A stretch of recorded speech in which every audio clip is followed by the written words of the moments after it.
Good evening, good afternoon, and good morning. And I always change the order of those whenever I take over for introducing for Dave Exactly.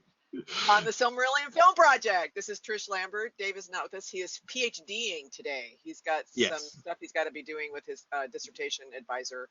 So he has. It's not a Wally day. It's actually a PhD day for Dave. That's right. So He's yeah, not here for grown-up reasons. yeah, that's right. That's a grown-up reason that he's not here today. But he said he might be able to join us later. I hope he will, but we're not counting on it. So anyway, Yeah, off we go to the final, absolutely final, no question about absolutely it, final. Yep. episode of season 3, which is really awesome. We have a lot of ground to cover. That is Corey Olson, the Tolkien professor, in the background. And I'm going to step aside because there's some announcements we need to cover before we start. There are some very exciting things. Of course, the big news in the air that I was able delightedly to announce yesterday afternoon is that Signum University has officially received program approval by a unanimous vote of the Higher Education Commission of the state of New Hampshire yesterday.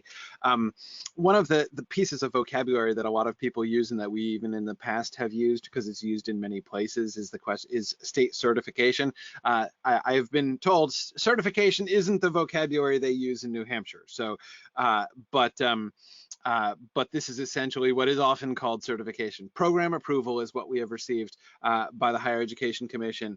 It means, we are now a legit university in the state of New Hampshire. It's a huge hurdle. There are really two steps that we need to take towards credentialing.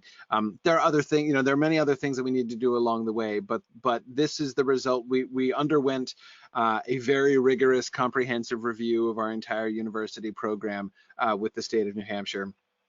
And this is the result of that review. So this is, the first time we have had a set of official higher education reviewers scrutinizing all of the ins and outs of Signum and our academic program and our staff and our financials and everything else, and our program was approved by unanimous vote. So it's a huge day, major milestone. Obviously lots of stuff still to do.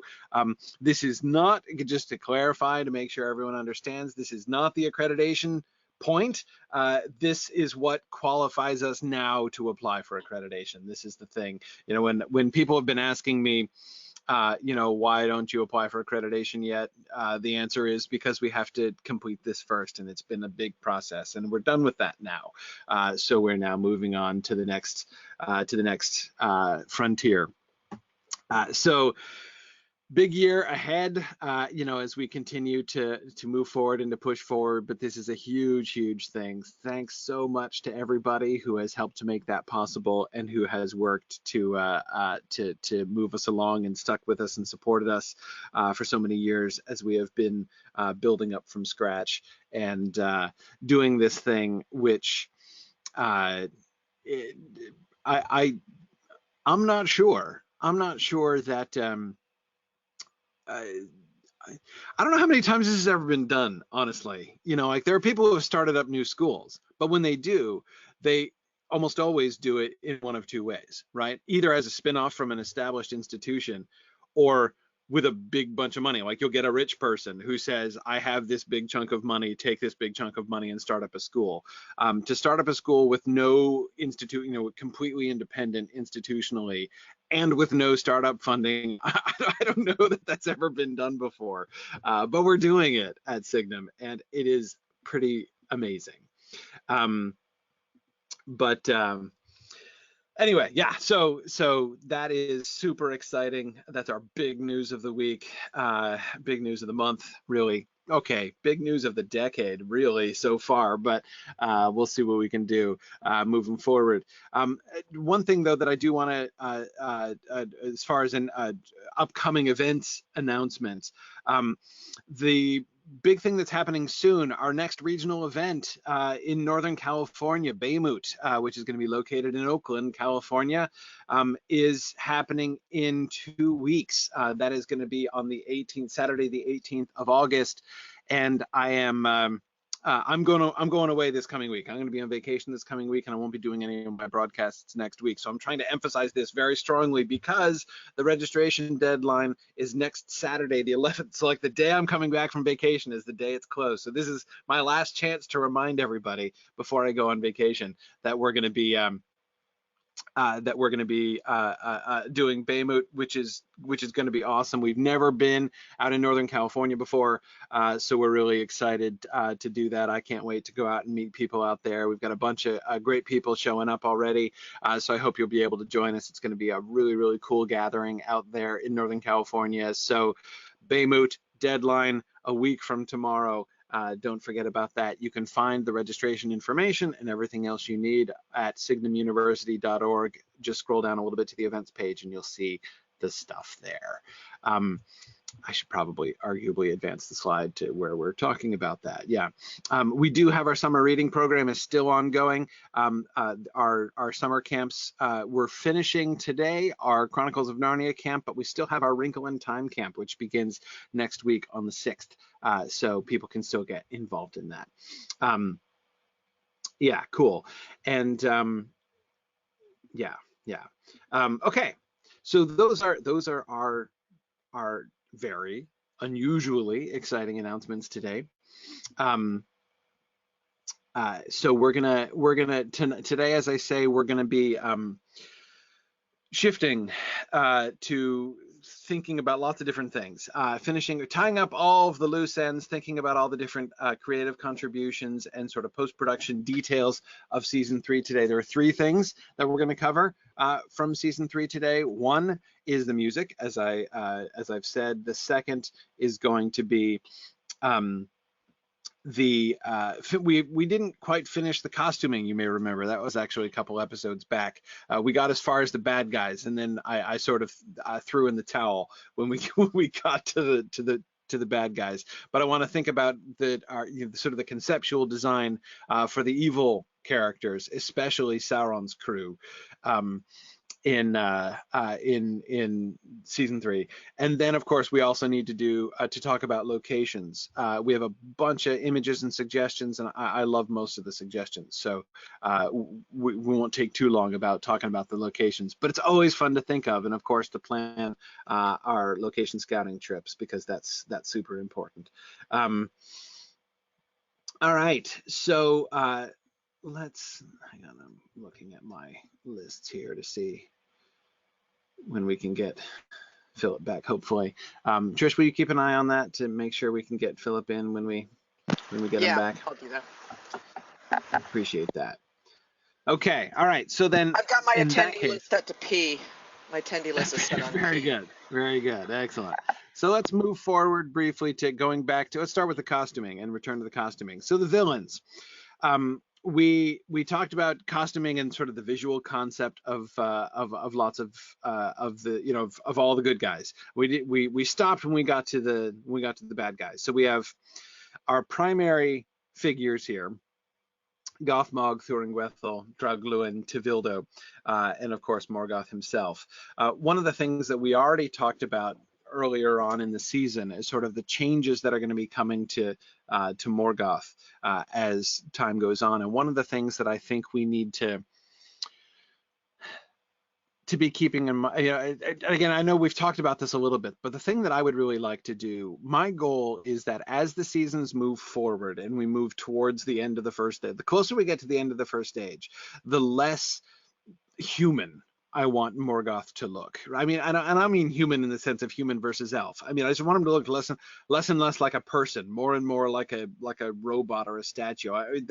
The idea is, as he is draining his own power away, as he is distributing his own power through his own malice, through his own attempts to bring dominion and to assert dominion and to bring vengeance upon things, we need to show him weakening. And one of the ways in which I would like to sort of show that is to have him look less and less just sort of normal, have him look more kind of gray and sort of stony, and again, just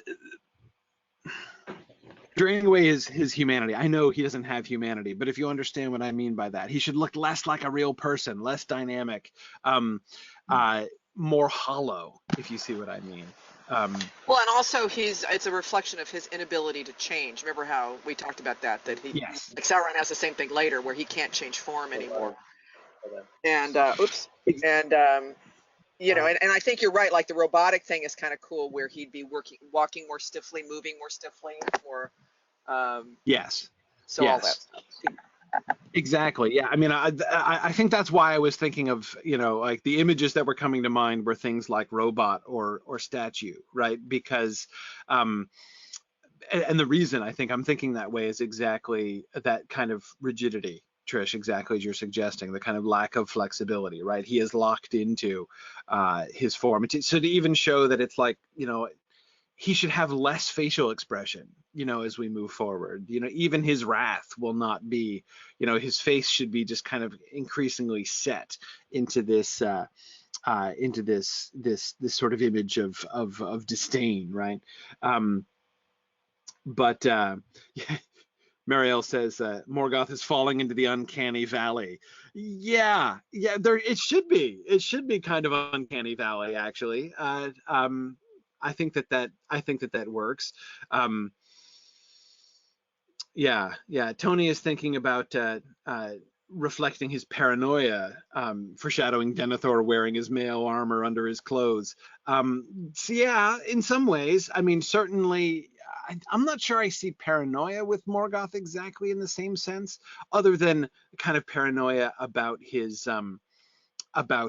dignity, right? Like that he should be more and more touchy and more, sort of intolerant of other people. You know, failing him or disobeying him. I could see things getting worse and worse for his people who don't do it, who fail to accomplish the tasks that he sets them, and that kind of thing. Um, yeah, yeah. Um, yeah, Tony says maybe fear is a better word. Yeah, I mean, I can see the him being fear, sort of showing that increasingly he is, fear is a factor for him, that we see that he is part of his, tyranny rests in his increasing insecurity. That's always been kind of an issue, that anybody who insists as much as Morgoth does that he really should be in charge of everything is probably insecure, right? Anyone who is wanting everybody else always to acknowledge his own superiority probably has doubts about it, right? So that kind of, like I am concerned about, like that I want to make sure everybody, is yielding to me all the time. Um, yeah, as I say, that's really something that should be that gets emphasized and should be a focal point. Um, yeah, yeah. Antonia, I agree. As especially as we focus on Turgon, it would be really interesting to show that his own sort of fixation on Turgon and the projections there. Yeah. Ooh. Mario is wondering if the names of Iluvatar or Manwë should become forbidden in his presence. Mario, I can see a script exchange, right? A dialogue between Morgoth and Sauron, where we do have like Sauron referring to Manwë or to Iluvatar, and to have Morgoth rebuke him, right, and tell him not to utter that name in his presence. I can definitely see that. I think that would work really well. Okay, so but let's think about concepts. This again, it's visual concepts, especially that we really want to think about in conjunction with the rest of these, and especially the animal ones are to me the most challenging, right? So when we get to things like, for instance, oh, okay, well, here's Morgoth, which I forgot to advance, which we should be doing. I like, by the way, if we look at this sort of, these two different images of Morgoth, these are both Brianna's, I think. We've got, him with his crown with the Silmarils, and then we've got, him. This sort of contrast, I think, is really is really kind of cool, right? You know, this does a good job of uh, kind of capturing what I was talking about that decrease of humanity, right? His face should just look less like a normal person. The eyes, Brianna, I really like this, right? Especially the way that we were connecting. Of course, you'll remember Morgoth's connection to light is something we were strongly emphasizing in the first season, and his kind of claim over light, that light is sort of his obsession. And having his eyes actually glow like that, have his eyes not be, have him have no irises and no pupils, but just, glowing light for his eyes, I actually really kind of like that, right? That is a very, Marielle, that's a very uncanny valley kind of look, right? To have somebody's eyes just solid glowing light like that. And it seems to fit to me, to convey both of those things, right? Both the fact that he's kind of losing it, right, and he's not, sort of operating on the same level as other people. He's losing himself, but at the same time, his own pride, right? That he would kind of think it was an upgrade, right? That he is the source of all light. He owns all light. He is the one who emanates light. So light like shines out of his eyes. Not to mention the fact that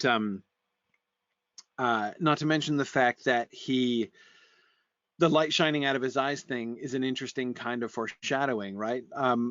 We have like Gollum's eyes shining are an interesting kind of parallel, right? There's more than one person whose eyes are going to be actively luminous. That's actively luminous eyes are a thing in Tolkien, right? Especially among bad guys, but sometimes with good guys too. But anyway, actively luminous eyes are kind of a thing. So to show Morgoth as like a sort of template for that is interesting, I think, and would allow us some kind of interesting visual play later on. Yeah, and Tony, I agree. The same thing should happen with Sauron. When we see Sauron post Ring of Power, right? So when we're seeing Sauron in the late Second Age, when we're seeing Sauron in the Third Age, to show have that same kind of dehumanization element of his face, and even to the light. It doesn't have to be identical, because with Sauron, it's not about light specifically the way it is with Morgoth. But yeah. Yeah, Nick, I was thinking about that too, whether the like which Silmaril gets stolen eventually by Beren is going to be the one in the middle or the one on the sides. We don't have to decide that right now. Personally, I think it should be one on the sides, because Beren is meaning to steal them all, and so he wouldn't necessarily start at the middle. He'd start at the end and go through probably. But also, I like the fact that his crown is lopsided, like actively asymmetrical afterwards. That seems to me to capture more the sort of frustrating incompleteness of his crown. It would mar his crown more if his crown were asymmetrical thereafter.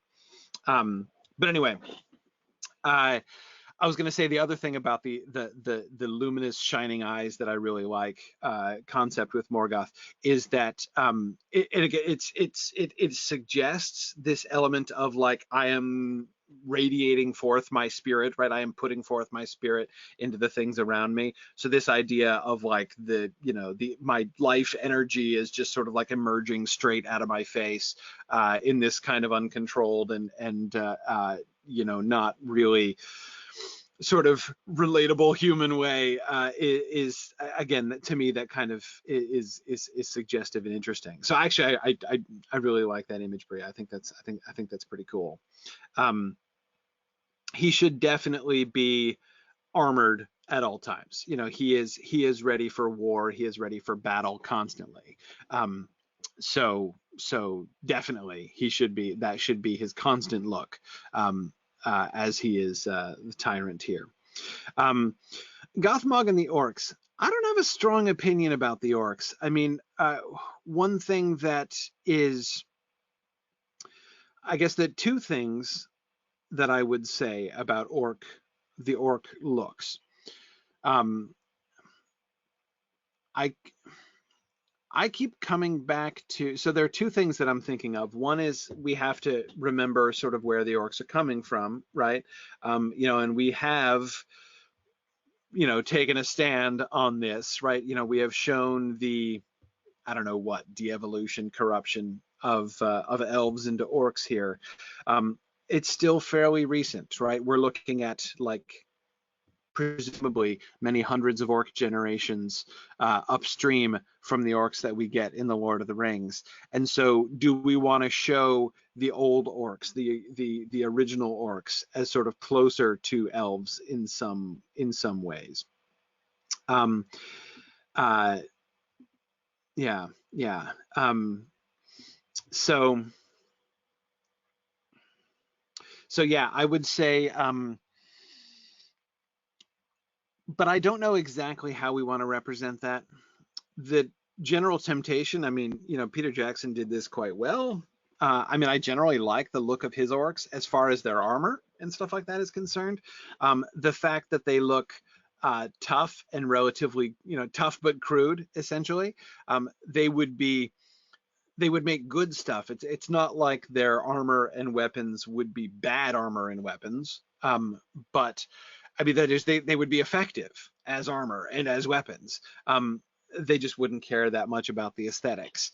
I wonder if that's different, right? Would they still, would the older orcs closer to their elvish origins, would they have more of a would they have more of an aesthetic sense, which is just a different aesthetic sense from the other elves? Or would they already have, would we already want to show them as being, uh,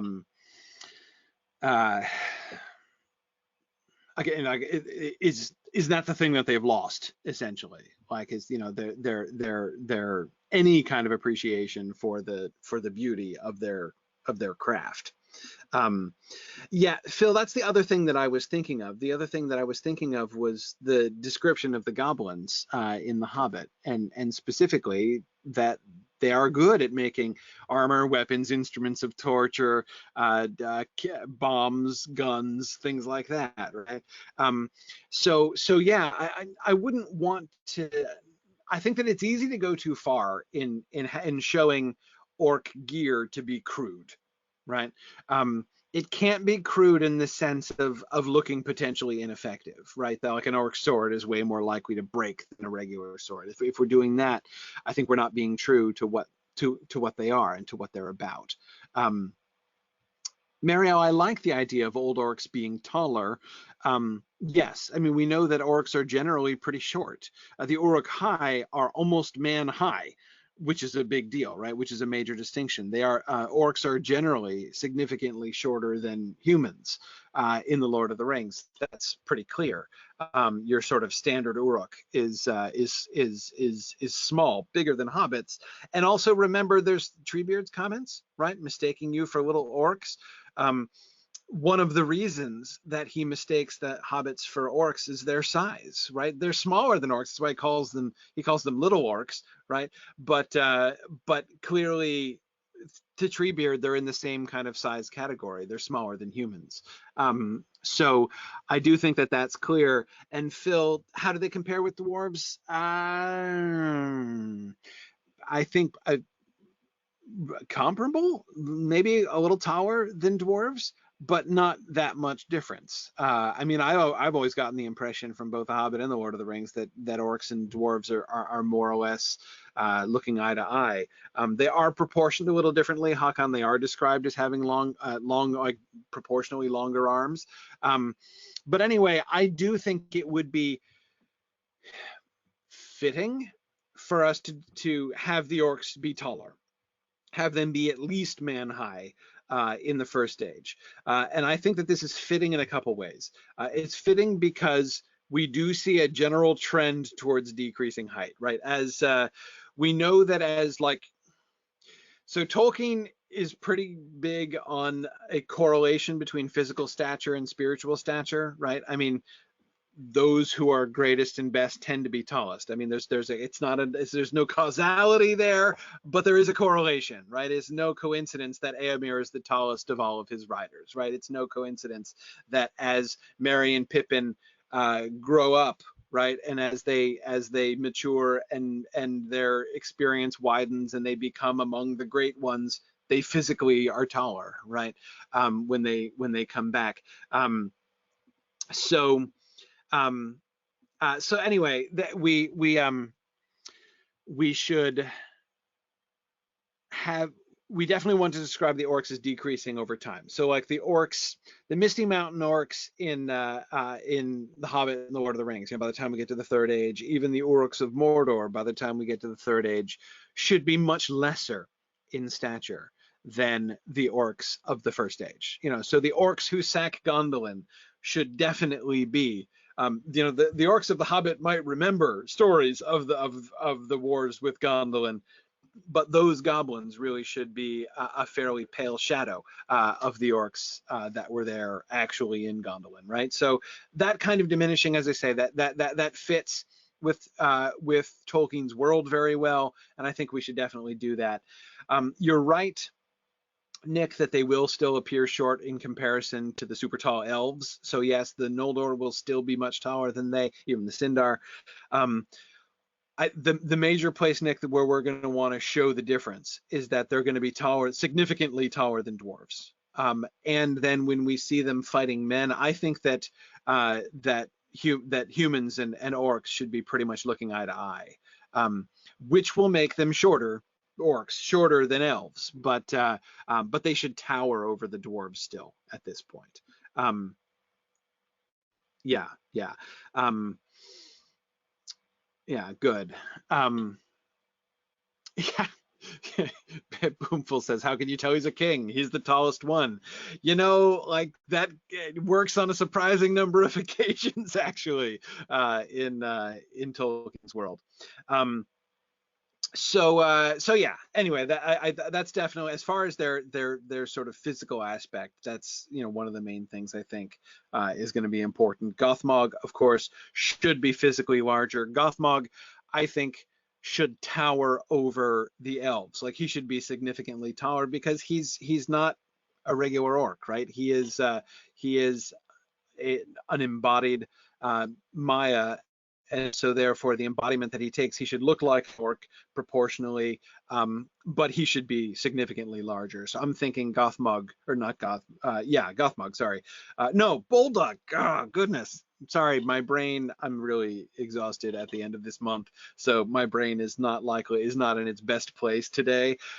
Bulldog is the one I'm talking about. Bulldog, the prototypical orc, is the one that I think should be like an orc, but he should be huge. 8 feet, Marielle, is just what I'm thinking. Like he should look something like 8 feet tall.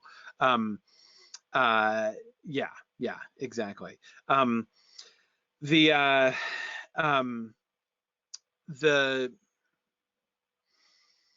as far as Gothmog is concerned,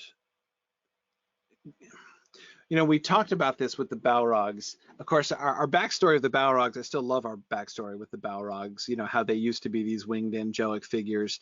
And now they have become creatures of shadow and flame.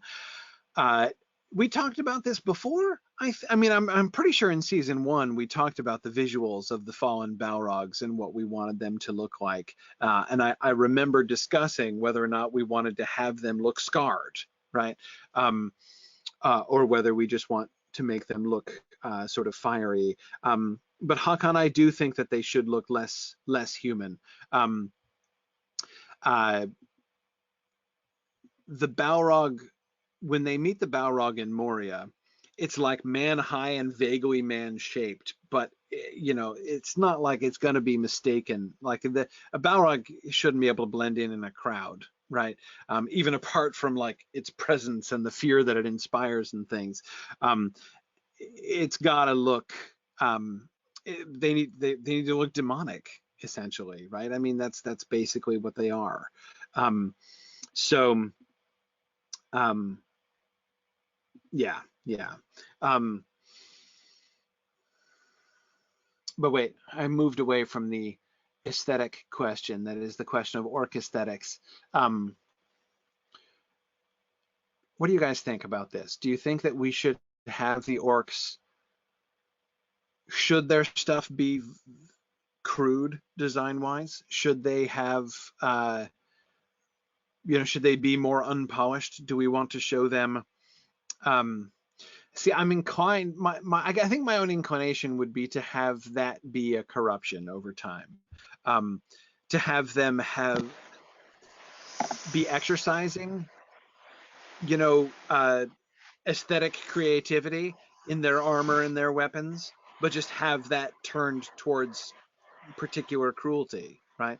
Trish, what do you think about this? Yeah, I would like to see it devolve. I think during the first age, I think the orcs of the first age should be like the most evolved of the orcs, Hmm. if you know what I Yeah, mean, like yeah, aesthetically, yeah, right?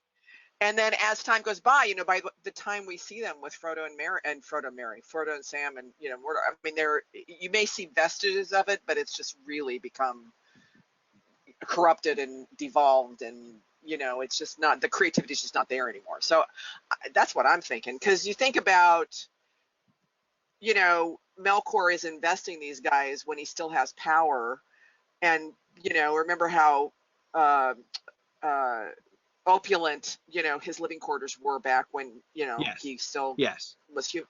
I mean, that feel should still be there, I think, in the orcs. And then it just evolves over time, and we should be able to see that through the second age and into the third age. Right, right, right, exactly. Yeah, yeah, no, that's important. Um, oh, and here, Trish, I'm finding hang on, there we go. Okay, sorry. I'm just changing my mic settings so they can actually hear you on Twitch. Sorry about that, Twitch folks. Yes, Oh, okay. yeah, Now you no, can hear me on Twitch. Haha. Be careful what you ask good, for. yeah. Exactly. But no, I I do agree with you. I mean, I think that because we do need to remember that yes, although Morgoth has turned himself towards, he's now being consumed by his wrath and his hatred, and the orcs that he has twisted are a reflection of that wrath and hatred.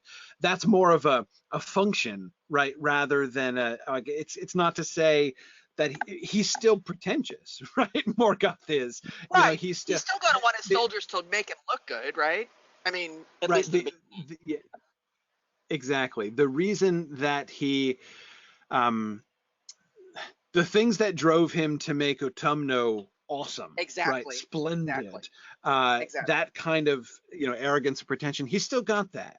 And so now, I'm not saying that he's going to be doing like troop reviews and like spit polishing people's their orcs armor and stuff. He's going to care that they're effective. He's not going to care. It's not like they're on parade. No. However, again, to say that they totally lose that impulse like completely and immediately, I think is to sort of lose the opportunity to show, as you say, show them kind of de-evolving over time. And that de-evolving over time, that's another major Tolkien feature, right? To Right, show the right. decline of stuff from the The other first thing age will through be into that the third age. Sauron won't have that same thing. He's going to be more. He's going to be more. His aesthetic is going to be around rings and things like. You know what I mean? It's like he could care less. By the time he gets to power, he'll probably care less what the orcs look like. So then we're in the loincloth phase. At that point, Right, right. they're just Yeah, fodder for him at that yeah, the point. focus is He definitely doesn't different. care. Yeah, Yeah. yeah, So I think yeah. we can show that. So yeah, I mean, I think I think we're on the right track here with these kind of costume designs for these guys.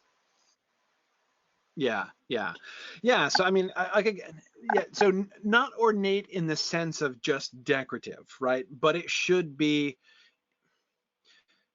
It should not look the way that all the orc stuff in the Peter Jackson movies, right? Are all nothing's polished, right? Everything is an Yeah, often it's very crude primitive. cut and Yeah, exactly. yeah, yeah, exactly. I mean, it does look strong. I mean, I do like that, and I'm not saying that I disagree with Peter Jackson. I would be fine with orc armor and weapons looking like orc armor and weapons in Peter Jackson by the time we get to the third age, right? Um, what I would want to introduce is just that sort of distinction now. Yeah.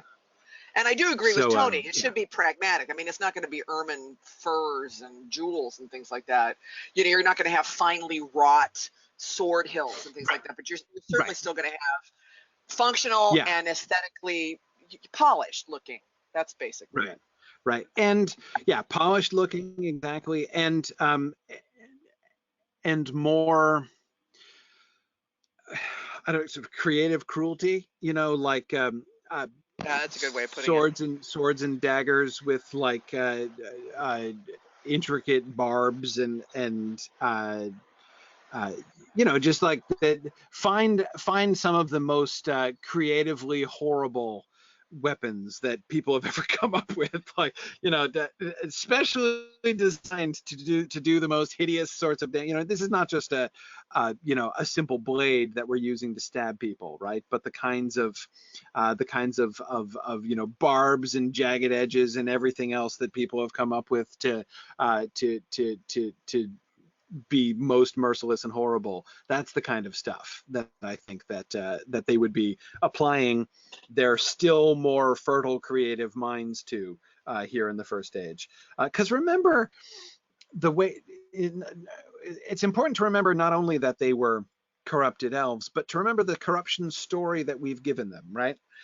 Sauron is in charge of them, while Morgoth, we in our story, Sauron is in charge of them while Morgoth is in prison, right? And then over working on the Noldor in Valinor. And as we recall, what Sauron was doing is he is working to make worshippers out of them, right? Sort of to take them to sort of let the wasn't that the way that we talked about this, right? He's trying to make them into drow, right? Into evil elves, into dark elves, and then Morgoth comes and overrides it and makes them into orcs instead. So, in other words, the first stage of the corruption process, as we have depicted the corruption process, is not a stripping away of everything that made them, you know, creative and strong and powerful and magical, but rather trying to turn that. And Sauron would have been trying to preserve that, right? To keep them as creative and magical and powerful as possible. Um, and then, you know, Sauron comes and he kind of whitewashes it a little bit, right? You know, he makes their primary characteristics be their wrath and their desire to inflict pain, and, you know, them being sort of forged as weapons. But again, they wouldn't just have all that other stuff stripped away. So yeah, if we can show that, I think that'd be really cool. Yeah, Mario really likes how the bulldog in this picture looks sort of vaguely Roman. Um, I kind of like that too, actually. Yeah. Marielle says severe, striking, not lovely, but yet not actively unlovely. Yeah, yeah, exactly. Um, yeah, good. Okay. Um, let's keep going. So Thorin Gwethil, Sauron's captains. These are really tricky. So Thorin Gwethil is a vampire, and we need to get. On the one hand, we were not wanting to make Thorin Gwethil. We were resisting having a sexual dynamic between Thorin Gwethil and Sauron, right? We didn't want to have Thorin Gwethil be anybody's girlfriend, right? She is his closest partner. I mean, she is his like second in command, essentially. You know, according to the way that we have contrived their sort of partnership. I think so. Therefore, I would want to be a little bit cautious about how we do her costuming. I guess so. Essentially, the thing that I'm trying to decide here is how sexy should Thorin Gwethil look, or like how slinky should Thorin Gwethil look. I think that she should look sort of ninja-like, but not in ways that are like actively sexualizing her person, right? She should not look like someone who is ready at any minute to seduce someone, right? Um, but I do really like the kind of, so, but then again, it's not like she's going to be wearing lots of extremely sort of chaste garments either that are going to, she's not going to be wearing, Victorian dresses either. Um, so, uh, yeah, yeah. What do you think, Trish? Well, I'm sitting here thinking, bats. I am right, right? Bat. I'm on the right track Yeah, here. yeah, that. They are Yes, exactly. mammals. I mean, they have fur, right? They have fur. They're Right. not. It's not like, because at first I was thinking sleek. I mean, I'm thinking Like she leather, should be basically. kind of, yeah. She should be ready for action at any moment. In other words, she should Hmm. be like on call for when Sauron lifts his pinky. She's in bat form and gone, kind of thing. That's kind of what I'm thinking. Right. So her outfit, like, yeah, would be leather. I was thinking, the form fitting part should be for sleek, for like sleekness, for like Yes. airstream, like Yes. not for sex. I'm not Exactly. sure how you make that distinction, but Well, like no cleavage would be one, right? I mean, she doesn't have to be absolutely wearing something low cut.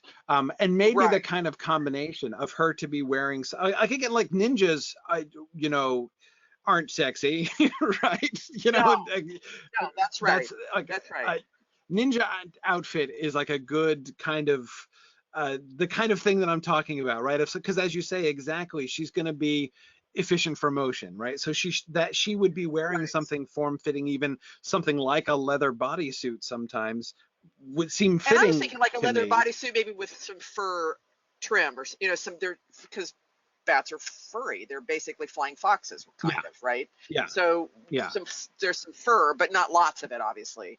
But maybe because, like yeah, Tony says, as much as possible, the form of the bat should be reflected in her outfit, or at least the yeah, materials, would yeah, be, So yeah, yeah, I think that's right. So something more like a ninja outfit, I think is right, of leather, say, with maybe some fur trim of some kind would be good. yeah, Um, yeah, yeah, I yeah, keep thinking of exactly. the werewolves in Dresden Files. They have to like drop Right. their clothes to turn into wolves. Right, right. Yeah, no, it's not like that. Well, so there Not are a like couple that. things. So first of all, not like that. Not like that. I do like so this kind of design over here, I really kind of like, right? It's the one on the far right of Yeah, this picture. yeah, It's it's form fitting, it's efficient, but it's not designed to be Mario, as you say, it's not designed to be a sexy cat suit either. Um, right. um, actually, Zach, that's not a bad parallel. Zachary Coleman is thinking of the way that the character of Elektra in the Netflix Daredevil series Oh dresses. yeah, that's a good Yeah, I idea. mean, she's kind of, oh, I mean, uh, she's a little aggressively sexualized, of course, herself at times. But yeah, I mean, as like her battle outfit is Definitely not more too Electra bad. than Catwoman. We don't want the Catwoman thing. Exactly. The thing that I don't want for Thuringwethil is like Michelle Pfeiffer's Catwoman from the old Batman movie. Exactly. Like that's exactly what Exactly. I don't want for Exactly. Thuringwethil. Um, Right. I think the most important thing for Thuringwethil is her cloak, right? Because that's of course the thing that we're going to have. We have to think about with both Draugluin and with Thuringwethil. We have to think about Baron and Luthien, right? Because Right. we're not going to want to actually skin anyone, right? I mean, like, I'm gonna skin Draugluin and wear his skin is like, I don't know that we want to go there on screen. So I really like the bat cloak up here on the top left with Thuringwethil. Right. The only thing There I'm not needs to sure about is be the Dracula-like collar. The Dracula-like collar right. might need a Okay. little bit of a change. But I do like the rest of it. I No, like the way that it scallops around the bottom like that. I actually that's my favorite element too, and then the kind of ribbing, right, to suggest the bat wings Yeah. is Yeah. The cool. wings. Yeah. The cowl though, I don't know. Actually, I kind of like the cowl. But she's a vampire, Okay. right? And of course Well, I throughout know. it's going to be bat primarily, right? It's you know, we're going to be emphasizing her bat nature. She's not going to be like, you know, she's not going to be like an Anne Rice vampire or something like that. However, um, we um, we do. I'm not sure that it wouldn't be horrible to have at least a little bit of an echo of to have a, if we invite people just a tiny little bit, you know, to think of Bela Lugosi when they're looking at Thuringwethil, right? I'm not sure that's a horrible thing, actually. Uh, but, but anyway, Okay. it's not the main thing, but Well, at least it won't be um, redlined. It won't be a redline cloak. Wasn't his redlined? So we won't do that. yeah, no, exactly. No, definitely. The black and red, I think we should avoid for exactly Yes, yes. that reason. So she will be Um, very lithe. I mean, are we going to have her? You know how bats can literally like scale walls. I mean, I know about the hanging upside down thing. Of course, we we want to go quite that way. It's kind of cliche, but she's going to be very lithe and able to sort of, yes. you know, scale things and jump over Yeah, things. I And think she should be kind of, and I'm forgetting. Somebody needs to remind me of whom we cast as Thuringwethil because I forgot about that. Um, but because I mean, ideally, it's somebody who is small, right? Carrie Mulligan. Okay, okay. I'm forgetting who that that's is, right. but that's okay. I had her Um, face in my head, but I couldn't remember her name. Carrie Mulligan. Yeah. yeah, yeah, yeah, exactly. Um, right. Sally Sparrow. Thank you, Marielle. Yes. Okay. Yeah. No, that's fine. That's fine. Yeah. Sally Sparrow will be a good Thuringwethil. Um, yeah. Yeah. No, that's great. That's great. And by the way, this like the image for this like the dress and train. We do want several different outfits for her, right? And I think that there can be times, especially when she shows up, because there will be times when she's going to be appearing before Morgoth, right? And so having a kind of a more formal sort of look for her, you know, when she is, you know, appearing before Morgoth, I think is something we should do. And if we do have her in more formal dress, I really do. I think that idea for her train is really cool. Again, Hmm. evoking the bat in everything that we do with her. But as I was saying before, the cloak is super important because what I'm sort of thinking is, okay, so we run a risk here, right? If we have her have this very bat-wingish cloak, right, which she wears, and she turns herself into a bat, and then Luthien takes her cloak, and Luthien can turn into a bat when they're flying, you know, when they're going to Angband. We're taking the serious risk that people just think this is a magic turn you into a bat and not something that's sort of intrinsic to Thuringwethil. Um, but I think we have to run that risk because what happens? I mean, what Baron and Luthien do, it's really kind of complicated, right? I mean, it's going to be hard to explain without lots of exposition exactly how Baron and Luthien contrive to turn themselves into the form of a wolf and a bat when they go to Angband. Unfortunately, we don't have to think about this too much quite yet. But Ooh, Marielle, that's a really interesting idea. What if we see Thuringwethil making the cloak, sort of imbuing it with her power like Sauron does the ring? That's just what I'm thinking. I was thinking that, and I Um, was also thinking that it should figure largely into when Thuringwethil activates herself. I mean, she doesn't actually right, physically turn right. into a bat. Does she turn into a bat herself? I can't remember. But Sure, she can anyway, physically turn into it. yeah. Yeah, why So not? I mean, the cloak itself could figure into having that transformation happen with Thuringwethil. Right, You know, so we already right, know that the cloak does that or is part of that. right, exactly. I mean, the thing that I would kind of want to convey somehow, and you know, Marielle's suggestion is a good one, um, um, uh, is to have her to again we want to show that this is her own power, like this cloak has been invested with her own power. This is not like somebody else made a magic bat cloak and gave it to her, and so like she only has her power because she has the magic bat cloak. um you know, but again, honestly, I'm more willing to risk that than I am I mean, there are other misconceptions that people can get from the whole Luthien transforming herself into a bat um, moment. that I think would be worse than that, frankly. But yeah, her singing while she makes her bat cloak. Like if we could have a scene like that, cool. If not, it's fine. We'll figure it out. But anyway, her having a bat cloak and everything is good. So I'm cool. I think we've got a clear sense of Thuringwethil's wardrobe here generally, and what we want to do with that. Again, that cloak is important because we've got to think forward. Both of these things with Dragluin and with Thuringwethil, it's an active prop later on, right? We've got to be anticipating Beren and Luthien, or we're going to paint ourselves into a corner there if we don't. On the same subject, therefore, let's think about Dragluin. Now, with Dragluin, we've got a couple different things, right? So the form that he's in, so he's a werewolf, and we have been talking all the way through that, that he is in wolf form. We've talked about this a little bit. By the way, I'm glad to see that I'm not the only one who vaguely remembers the Gmork in the Neverending Story when they picture Dragluin. that little still right there of the Gmork from the Neverending Story is yeah, that's that. I think that has like secretly been my mental image of Dragluin ever since I was a kid, actually. So yeah, exactly. But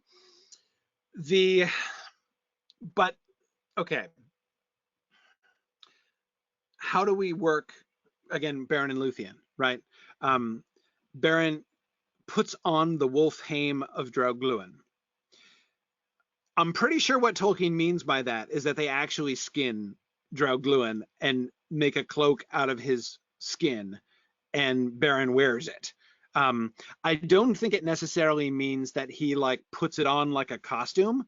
That I think is probably too literal. But I think that do we want to show that? Do we want to show Dragluin is just a wolf? Do we want Beren actually to skin Dragluin and make a cloak out of his fur? And that's what he wears, and then with that combined with Luthien's magic, he is able to take the form of a wolf. We could do that. I'm not saying that that's impossible. We do also need to decide. We're going to show Thuringwethil changing forms. She's going to have a humanoid form, and she's going to have a bat form. That, I think, with Thuringwethil is practically inescapable, right?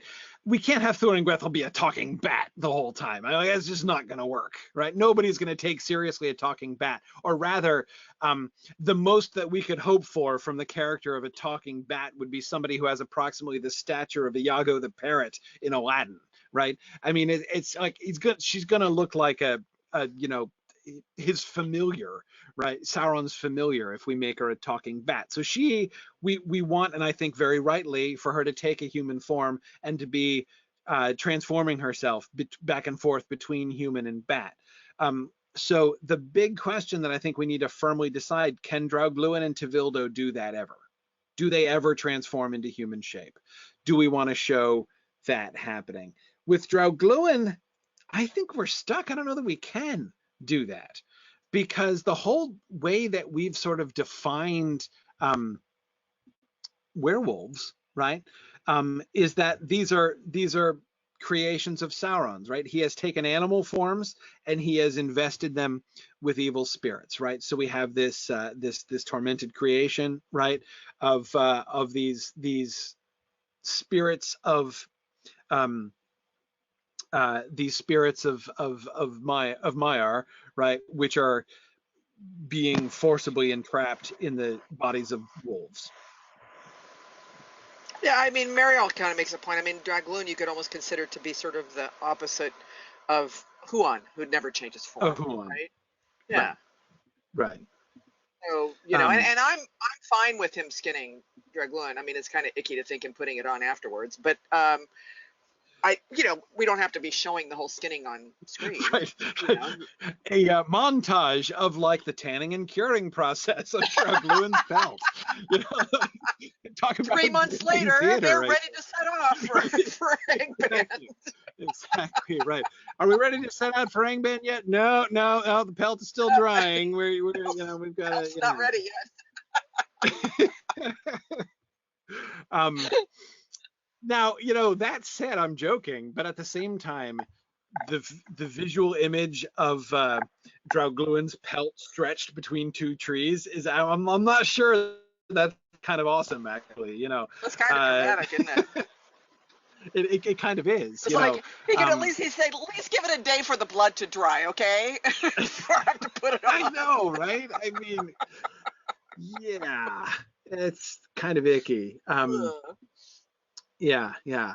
Um, And thanks, Tony Mead, for reminding me of the Han Solo throwing Luke into the belly of the into Tauntaun. the I could have corpse of done the my whole tauntaun. day Yeah, without remembering that. exactly, exactly. Yeah. Um, it reminds me of one of my favorite pieces of Star Wars merchandise ever, which is a kid's sleeping bag in the shape of a tauntaun that you crawl into its stomach. Oh I my would like that. gosh. Whoever invented that is absolute genius. Absolute genius. Uh, but anyway, um, uh, so yeah, no, I agree. Okay, so people in general are fine with skinning Draugluin. So okay, cool. That's good. It's good. And also don't forget, they do have some time. I mean, we have interludes of time when the two of them are hanging out. They don't immediately, like they set out for Angband on the day we're gonna have the encounter with Kelagorm and Kurafin, that we're gonna have to heal after getting shot by arrows and things like that. So we've got some time Oh, so plenty of time to for the make a skin to cloak kind of out cure of a the little bit. pelt of Yeah, yeah. Draugluin. Yeah, yeah. Um, uh, yeah. So anyway, yeah, okay, so that's fine, that's fine. And of course I'm thinking of that, in that image, of course. I mean, you guys, many of you are probably thinking of this too when I was describing the pelt of Draugluin, stretched between two trees. I'm thinking of that scene in The Hobbit with Bjorn, right, when Bjorn comes in and shows Oh them yeah. the skin of the warg and the head of the goblin that he interviewed, right, to get his information about what happened. So a little kind of anticipation, or again, when we see that with Bjorn, right, it will recall Baron and Draugluin. Okay, right, all right, fine, I'm fine with that. So we have so Draugluin, I think he can't change shape because again, he's a body of a wolf, right? He's not just an embodied Maya like Thuringwethel. Thuringwethel is just a Maya.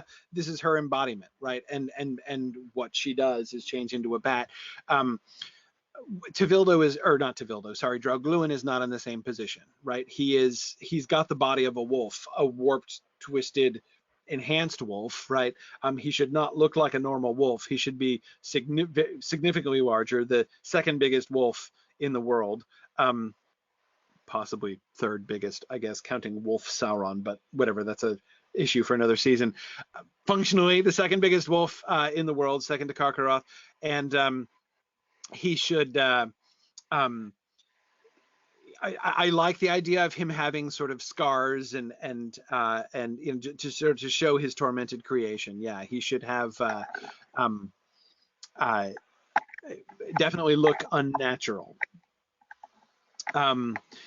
And Zach, I think we have them basically physically functioning as wolves. He doesn't walk upright or something like that. He definitely walks on four legs. He's like a wolf, just bigger, meaner, nastier, scarred. That's all fine, but he can speak. I mean, he would be speaking normally. And actually, Draugluin being sort of a verbal part of the deliberations of Sauron and company is a kind of a neat setup for Huon. So when Huon speaks, it's not going to look strange because we're used to Draugluin speaking, and it will make him a more sort of obvious, um, a more obvious, this sort of the more obvious opposite number of Huon when that happens. Yeah, yeah. Um, Yeah, Mario, I think you're right, Mario. I think that don't, we should probably avoid using the word werewolf at any point in the script. They shouldn't call them werewolves. I know Tolkien does in his text, I would kind of like to avoid that word, just to help to avoid confusion, right? Exactly, Zach. I think that if we say werewolves, people are going to, I mean, I think fundamental to the modern concept of the werewolf is the transformation, right? They're going to expect them either to have been humans. That, like, if we say this is a werewolf, I bet that a lot of our audience is going to be assuming that that means they were once, humans or elves who have been, twisted and and turned into wolves or something. I mean, I think we're going to be actually conveying false information, essentially. And yes, Marielle says if we call them werewolves, Baron's losing a hand is going to set up a different set of expectations. Yeah, exactly. We do want to make it clear they're not infecting anybody, right? There's no lycanthropy involved here, right? That's just not what we're doing. And so therefore, I think the easiest thing for us to do is just avoid that word entirely. Even if we just do nothing other than we can't call them dire wolves, Brianna. Exactly. We get George R. R. Martin has kind of set his seal upon that word. Marielle, that's exactly what I was about to suggest. Fell wolves is what I would suggest, just to use one of Tolkien's favorite adjectives, right? To call them fell wolves. That's just kind of what I'm thinking of. Yep. Okay, cool. So Tevildo. With Tevildo,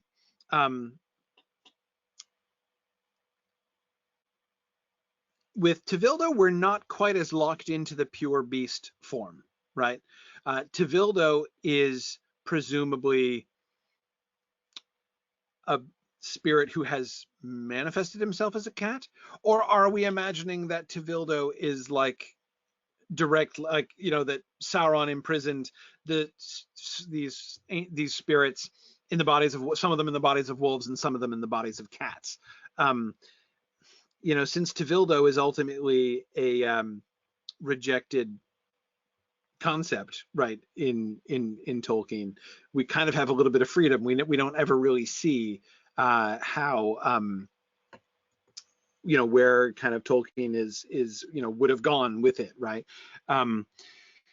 So yes, Marielle, I agree. We could. That's an interesting way to say it. Marielle says a spirit that has chosen to manifest as a cat is unlikely to deign to change into a merely humanoid form. Right? Are you suggesting that the cat form suggests, that anything that would choose a cat as its form would see humanity as lesser?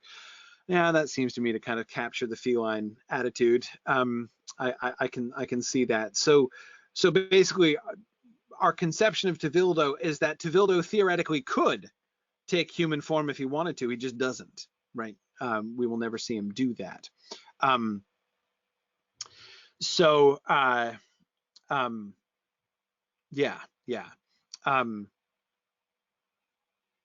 Okay. I can live with that.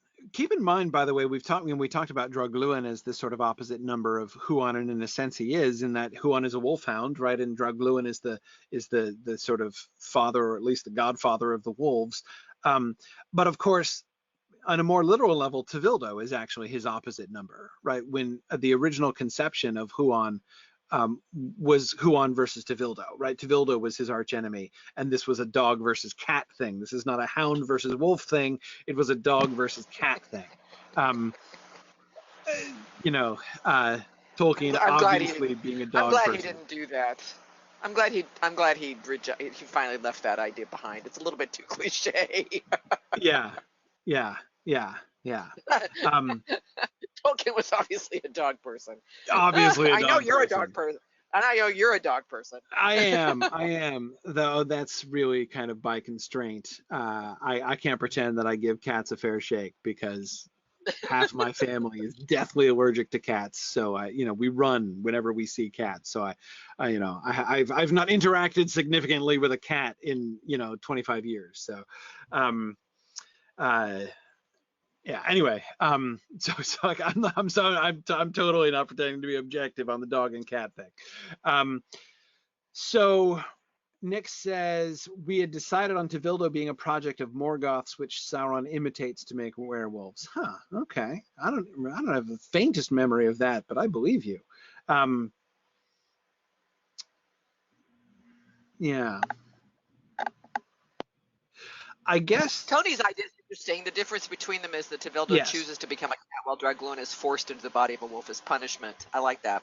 Yeah, exactly. That Tevildo is a cat and smug about it, whereas Draglun is a slave, essentially. Right. Who might therefore be, so the dynamics that introduces, I think, are kind of interesting, right? Like, Tevildo, or you think about the relation between Sauron and Tevildo and Draglun, right? On the one hand, Draglun is Sauron's slave, and yet there's going to be some resentment there, right? So the kind of tension with Draglun is that, he's resentful and might be disobedient, right, or intransigent, but he's a slave at the end of the day. Tevildo is not a slave. Tevildo would see himself as an ally, but therefore also has his own ideas and is not always guided by Sauron and doesn't always listen to him, right? Because he sees him, in his own mind, like every other cat in the world, he would see himself as a free agent, right? Doing his own thing. So. Yeah. Oh, Marielle says that Tevildo should definitely torment Draugluin whenever he can. Yeah. Well, Tevildo is. We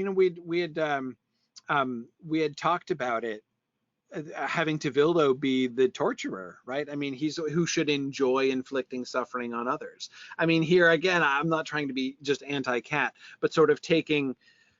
Tevildo needs to be like a distillation and sort of exaggeration of all of the worst elements of cat personality, right? Like that element of like cats playing with their prey right before they kill them, like that. Tevildo has that, exponentially expanded. Yeah. Okay. So all right, so having Tevildo should certainly be. Let's see, what do you think? So we've got this picture of Tevildo here. I do kind of like there being sort of lionish elements, lion-like, leonine, let me say, elements to Tevildo. Having him, and I think that he shouldn't be identifiably any particular modern cat species. I like the idea of him definitely having Black Panther elements, but we don't want him just to be associated with Black Panthers, right? Especially in the wake of the Black Panther movie, I would add. But again, it's really, I think, yeah.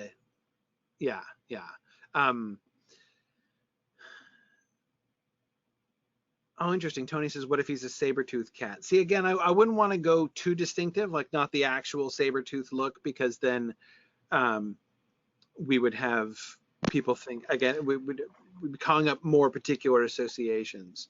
How about something more toward the leopard side of things? Like even a snow leopard kind of look, where it's more black and white than brown.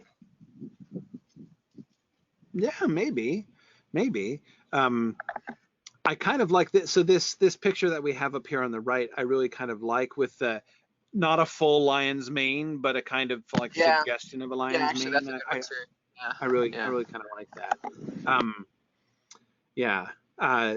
Zach, I've always kind of pictured Tevildo as more sort of sleek and aloof too. I don't think exactly the body type of lions are heavier looking, right? Something more leopard-like or mountain lion-like, I think would be good too. But again, he should have something of the sort of, I don't know, regalness of one of the bigger great cats, like a tiger. I was gonna say tiger. Tiger might not be. Yeah, tiger would be good. The basic body shape of a tiger, of but without the markings of a tiger.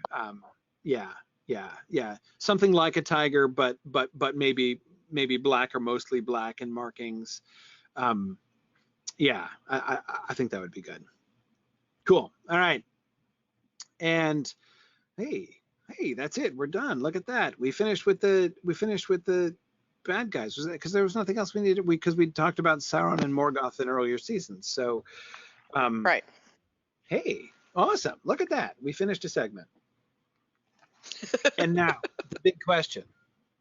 Philip Menzies, do we have your audio working now? Oh, hold on. Let me get him. Yeah. Do we transition to music or do we transition to sets and locations? Am I unmuting? Did I unmute him? Let's see. Check. I can't tell if he's muted or unmuted. Oh, Philip, let's see. Can we hear you? Oh, I muted him. No, wait a minute. I think I muted it. Did I mute him? I can't tell. I can't see it the looks color like his of it. microphone's open now. Oh, okay. Should be open now. Let's see.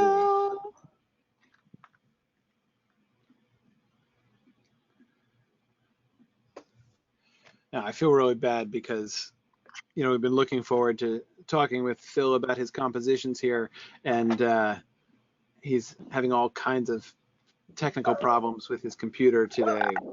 Very sad.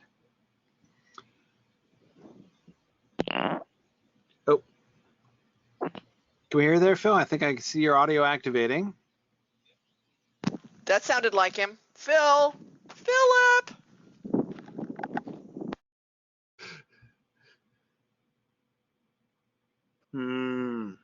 Maybe we took him by surprise. Maybe we did.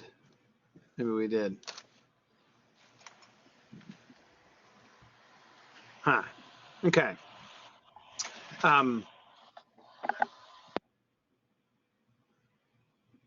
Oh, Brianna, I absolutely agree. The one thing we're not going to make Tevildo look like is like Cat Smaug from the animated Hobbit film, which has always been an image that I have found deeply disturbing. By the way, Brianna, I think I finally figured out why, like, one of the mysteries of one of the greatest mysteries of that's always been to me one of the greatest mysteries of that film. Like, why on earth did they do that? Like, what could possibly, like, even the strange mind of the Rankin Bass animators, what possessed them to give Smaug feline features? And I think I figured it out. I don't know, at least I have a guess, right? There's the description in The Hobbit that describes the sound that, like, where Smaug is described as sounding like a giant tomcat purring. It's like Tolkien actually compares in this one way, compares Smaug to a tomcat in The Hobbit itself. And I was like, I wonder, maybe that there is some shred of something in the text which establishes the connection between Smaug and a cat. Of course, like, why they would say, therefore he should have whiskers. Like, I don't, like, that is not okay. But at least it's not like a completely arbitrary association. So okay, Philip, well, we can hear your background. Phil said at 10:50 he said, or 11:50 he said he was talking. We didn't hear you though, but we can still hear some noises though. That's frightfully odd. Why shouldn't be able to hear background noises if we can hear we can hear background noises. We can't hear his voice. That would be the strangest audio phenomenon I've ever experienced in broadcasting. My microphone is working. It's just filtering out my voice for some reason. Yeah, everything but my voice is coming over the mic. It isn't by any chance like attached to your other computer. No, I don't know. Yeah. It's strange. No clue. Well, all right. I don't know what to do. Well, we have the things to play, right? Is that right? We do, and I mean, we have the other section. We can come back to that and save the music for the end. Yeah. Yeah. Marielle, nice try. Yeah. That is the only option that yeah, doing another session is the only solution that is not an option, Marielle. Okay, well, let's go ahead and do locations then, and we'll see. I don't know if anything is I mean, likely if to push change. comes to shove, we can play the things and Phil can comment, in writing and we can report it. That's not ideal, of Yes, if course. But that's not ideal, but yeah, we can. It's better than nothing, certainly. I mean, I Um, hate that because he's put a lot of work into this, and I'd rather yeah, have I him know, talking. But I would really like that too. Um, but anyway, so let's go ahead and do sets and locations, and then we will be all clear except for the music, and we'll come back and we'll see what we have to do there at the end. All right. At the least, I can play the music. That's certainly one thing that we have. Um, okay, so sets and locations. And we have Marie's reminder that everything will be dark and starlit this season. So as we're looking at these pictures, imagine all these locations at night, right? So that's important. Yeah, many thanks to the folks who have been helping with this and suggested stuff on the discussion boards, especially Hakan and Harangil and Bree, Filivrin, Nick, and Mithluin, as always. So, okay. Bree Melvin's location art. Cool. So we've got Hithlum Dorloman, Anon in Galaich, and Kirith Niniach. Cool. Lots of really fun places. Lots of barren landscapes here. I really like. We've got Vinyamar. Yeah, cool. Some neat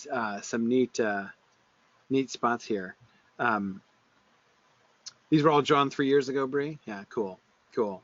Yeah, well, it'd be neat to see some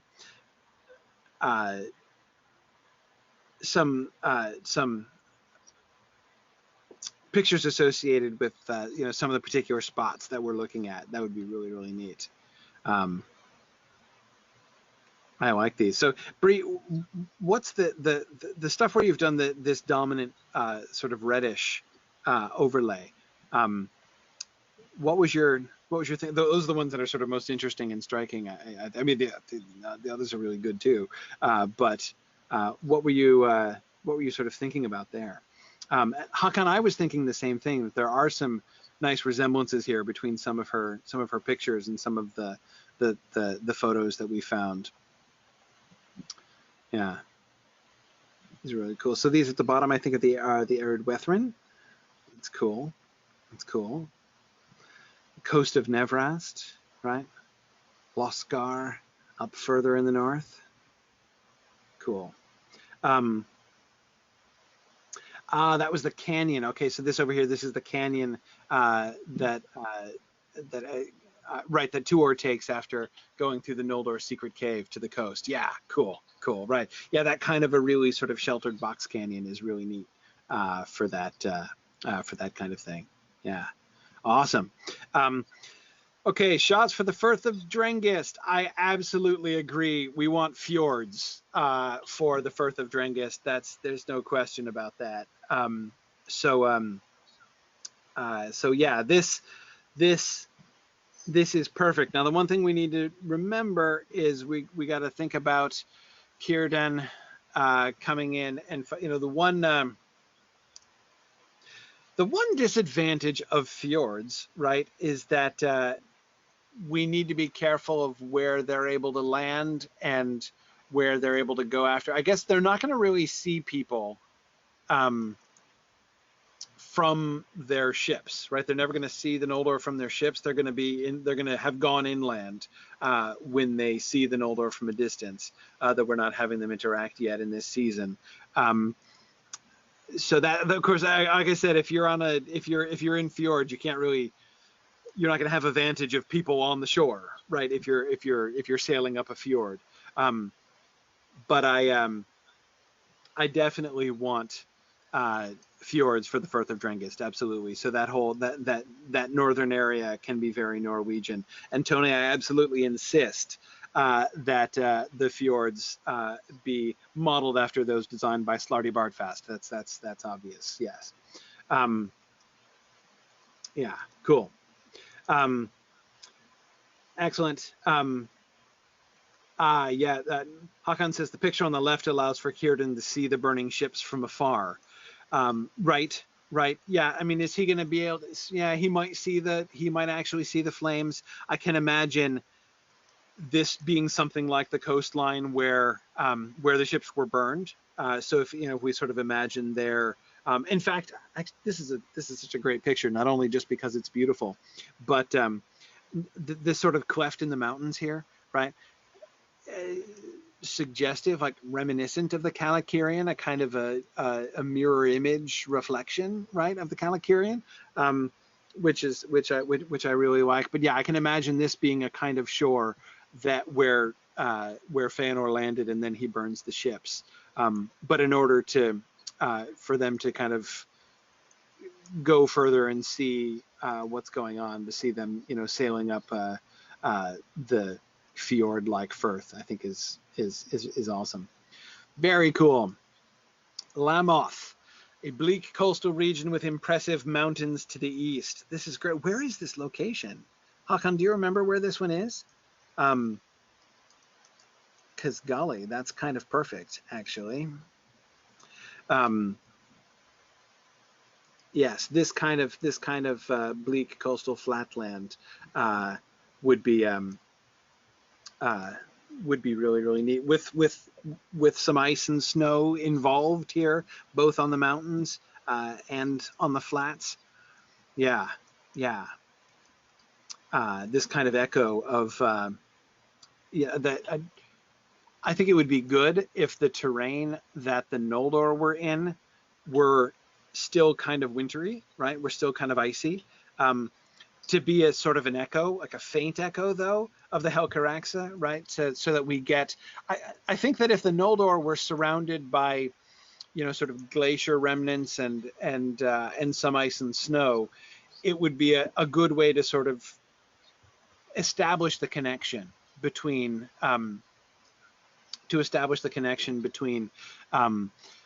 them and the followers of Fingolfin on the Helcaraxa, right? To emphasize the contrast between them. Okay, maybe this is Alaska, Hakan. Oh, interesting. Yeah, that's cool. Okay.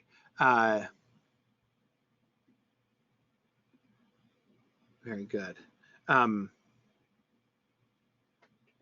Yeah, Bria's thinking that northwestern Beleriand is probably just Icelandic deserts and coastlines. Yeah, I can definitely see that as a basic model. Cool. Okay, Hithlum itself. We have the Scottish Highlands as the model for Hithlum. That's awesome. That is perfect. I just love this idea. Oh wait, Trish, I'm sorry, did I lose your audio there for a second? I don't know if you wanted to. Yeah, sorry, I didn't realize I hadn't muted myself on my end. Sorry about that. You're probably okay. getting my fans. No worries. But yeah, I think this is great because we do want Hithlum to be not only just hilly, and it's not so. We've got some places surrounded by mountains that are like sheltered valleys, Gondolin being the most extreme example of that, right? But Hithlum is, on the one hand, surrounded by mountains, right? But it's not like a sheltered valley surrounded by mountains. So showing it to Hithlum to be a much more rugged, sort of upland country, I think is really it's perfect. Yeah, and I like the mist on the hills and stuff too. Would be kind of cool. I mean, I realize we don't have the sun convection currents that maybe would cause that, but it'd be kind of cool. So it's not just always starlight. There's like mists and other things. Right, exactly. And certainly these are, some of these specific looks are looks that we can, we'll have plenty of time in Hithlum later on with, with Hurin and Fingon and the others. So, yeah. Tony says, does that mean that Fingon's country is going to be primarily a castle culture? Well, we know strongholds are definitely going to be a thing in Hithlum. So I would say yes. I mean, we know that they do have strongholds in Hithlum. So yeah, sort of. I mean, and I'm not a castle culture, I think literally.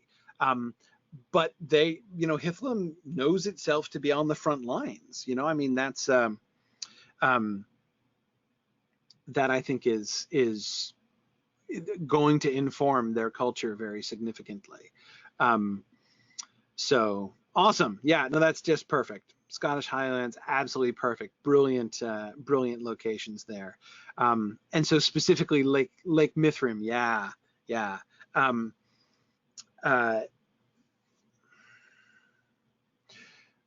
Mithrim, Lake Mithrim is huge.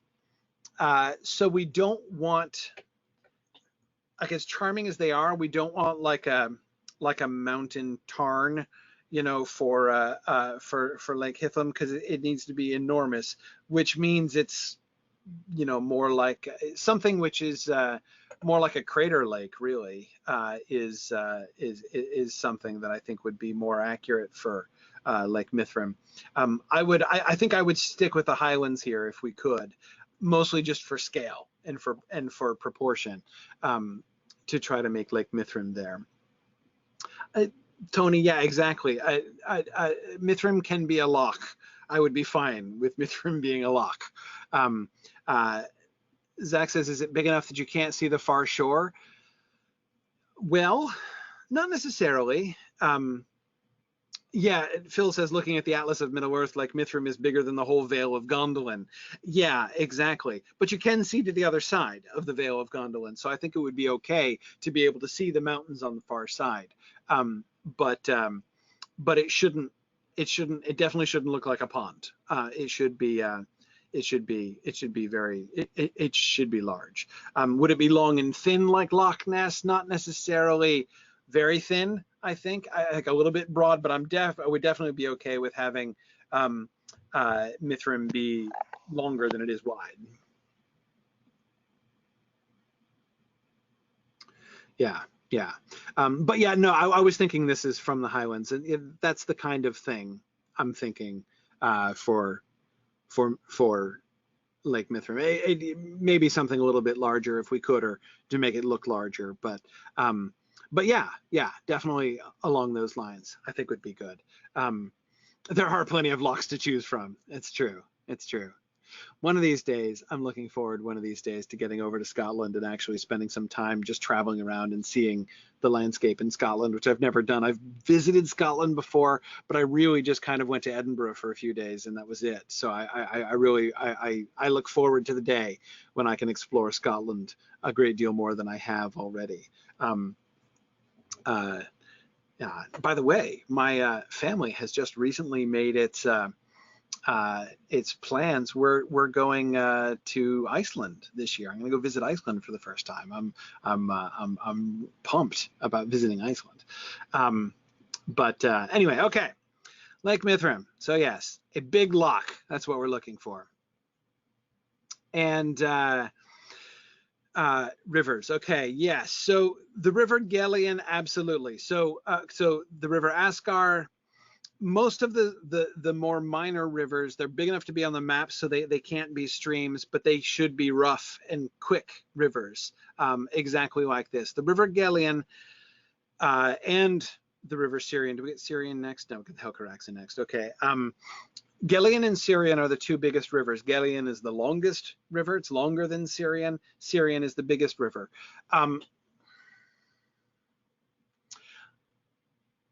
How big, Trish, how big do you think we want the River Syrian to be? I don't think we want it to be Mississippi River big. No, I don't think so. But it needs to be very large. And most of the time relatively placid. No rapids or anything like that, right? Yeah, well, only when we get down to the exciting bits where we have the waterfalls. I mean, it does have a waterfall and everything down at the and where it does that awesome thing where it goes underground. But no, it's not gonna be a rapid river. It would be a broad and deep river. Gellion, I think, should be a little bit less broad than Syrian, but it should be relatively placid. This is, I think, a great look. Both of these are fine. We want to be able to see. Let's see. Let me just look real quick because I flipped over there. Yeah, we want to be able to see both the shore. You can see across to the other shore. So yeah, like Oh kind of. yeah, easily. I mean, it's definitely the kind of river that you would need a bridge to cross, or you would have Right. a hard time swimming. You wouldn't be able to cross it easily with an army, right? Um, whereas the other rivers would be easier to ford, right? You Right. should be able to you ford them in some places. Gillian, you would need boats to cross the Gillian or the Syrian. Well, and like Phil Um, Boswell says, it would need to be wide enough that Glaurung would have had trouble getting into Nargothrond without the bridge. So yes, that's yes, probably our measure. yes, exactly. That's probably our metric Yeah. right So there. right. Yeah. Yeah. Yes, yes, and Phil, that is the Narog, right? Exactly. But no, I mean the Narog is over there, and it's the Narog should be deeper and swifter for exactly that reason, so that as the Narog runs in front of Nargothrond, it is essentially impassable without a bridge, even for dragons. So the Narog should definitely be swifter than either the Syrian or the Gallian, I think. But yeah, yeah, cool, good. The Helcaraxa, yeah, this is awesome stuff right here. I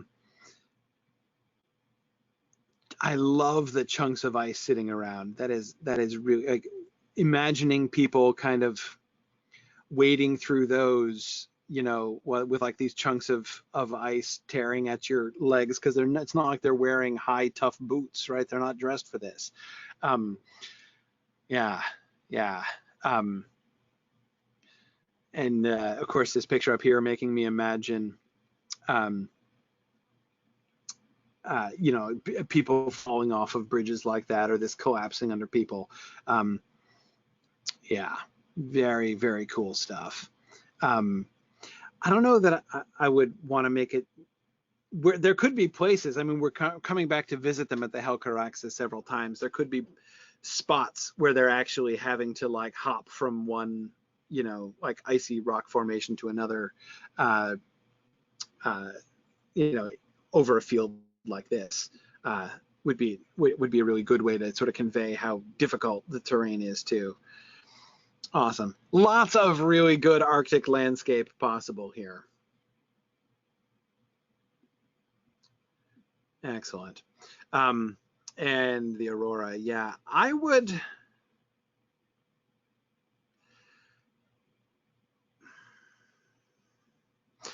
thinking about colors for the aurora. Uh, and I know it could have any color, Hakan. That's what I'm thinking about. I'm thinking a paler light. I mean, I guess we'd have to decide. We'd have to decide. Yeah, we'd have to figure out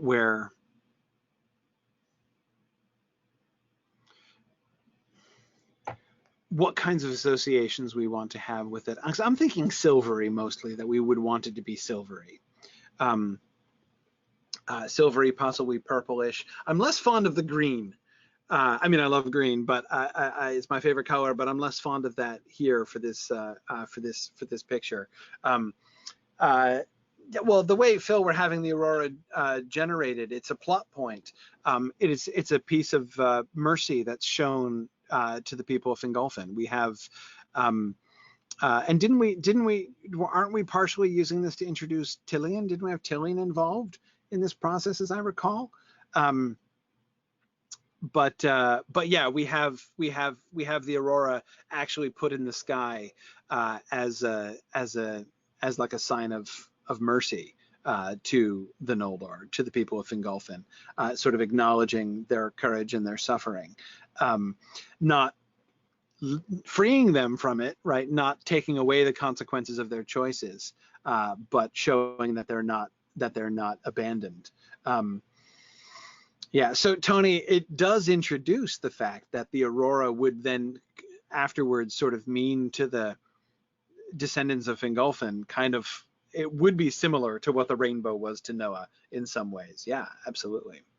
Um, quick note to people who are joining us in Twitch, we have a GoToWebinar session in which a lot of our participants are speaking. So when I'm reading other people's comments, that's where I'm reading them from. I can see your comments up there in Twitch as well, so you can be in either one. If you go to the Silmarillion Film Project page on mythgard.org, you can get a link to our session there, so you could join us if you want, or you can stay on Twitch. It's fine. Anyway, cool. Hakan says the green makes him think of the undead in Peter Jackson's movies. And Hakan, I wasn't thinking that consciously, but once you say that, I think that's that's why it was making me uncomfortable, because it does look like the color that Peter Jackson gives to the spirits. And I would certainly want to avoid that color for that reason. Yeah, yeah. Okay, Arid Lewin. So thinking about the Blue Mountains here, I think I don't want them to be, so the Blue Ridge Mountains are kind of tempting for obvious name-related reasons, but I think the Appalachians are too. They're insufficiently craggy for my tastes. I like the Carpathians, actually. The Scandinavian pictures, I'm not sure, aren't a little too much. I like the Carpathians. This is a good, both of these shots are really, that's because we want the Blue Mountains to be a serious mountain range, right? We want them to be, like, crossing them is a big deal, but they should also be mountains that are not, the Misty Mountains are designed to look like an obstacle to, I mean, or they're designed to be an obstacle to travel, right? To make it hard for people to cross. That was the point of the Misty Mountains.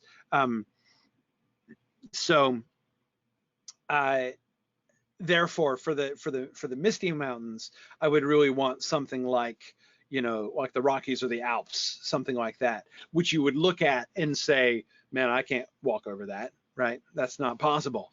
At least, you know, we would want that to be the sort of the first reaction to it. For the Blue Mountains, I would want something that, again, doesn't necessarily look like the Appalachians. I mean, you shouldn't look at it and be like, hey, that looks like a fun hike. You should look at it and say, okay, this is a serious mountain range, and yet and impassable in some places, and yet something that you might take your tribe of people and say, hey, let's see what's on the other side of that, right? So this second picture is what's kind of inspiring that in me as I'm looking at that.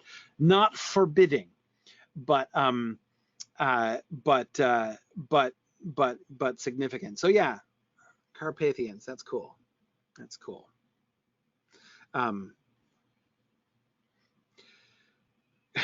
Bonus spider caves. Yeah, but that shouldn't be what Menegroth looks like. But yeah, that's a pretty cool place to have the spiders living, right? Like this is a shot of the scene where, like, to imagine Shelob crawling out of that cave when Thuringwethil and Sauron show up to interview her. I can see that, definitely. Okay. All right, I'm on Ereb and Mount Dolmed, right? So we're looking at particular heights here. I think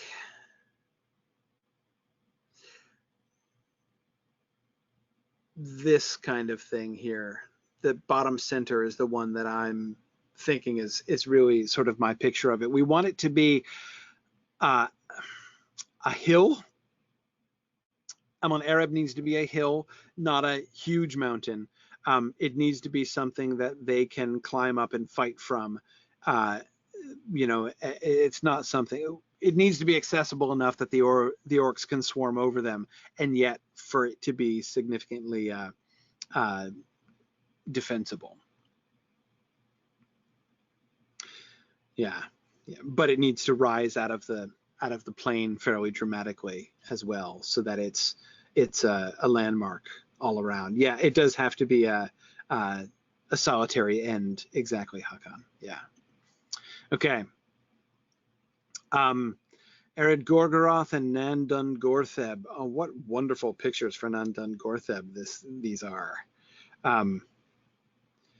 This one here in the middle is my favorite. Oh, that is fantastic. You can totally imagine Baron going through there and being pursued by spiders. That's really great. The Dolomites, really neat for Ered Gorgoroth there. Yes, we want extremely rugged mountains here. Ered Gorgoroth should just look like a death trap. Absolutely. Oh, that's cool. That's cool. Exit pursued by spiders, Nick. That's it. Well, enter and exit pursued by spiders. We'll be barren for a little while there. Oh, great work, guys. You guys have come up with some really awesome pictures here. Okay, Thangarodrim. We've got yeah. Oh, I think this is it up here. Yeah. These 3 volcanoes in Russia. That second picture is really neat. We need to think about, conceptually, we need to think about how the the combination of sort of natural, I mean, we know the volcanoes of the Thangarodrim are not natural in the sense that they've been sort of, put up by Morgoth, but at the same time, there should be actual walls, right? Yeah. Yeah, they are a bit spread out, Hakan. I mean, they're closer together than a lot of volcanoes are, right? But yeah. Phil is asking, are they volcanoes or just heaps of smoking slag? I think they should be actual volcanoes.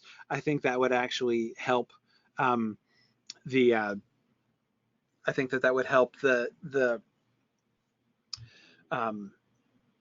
I'm thinking here specifically, Phil, of the Dagor Bragalach, right, and the flames which roll out.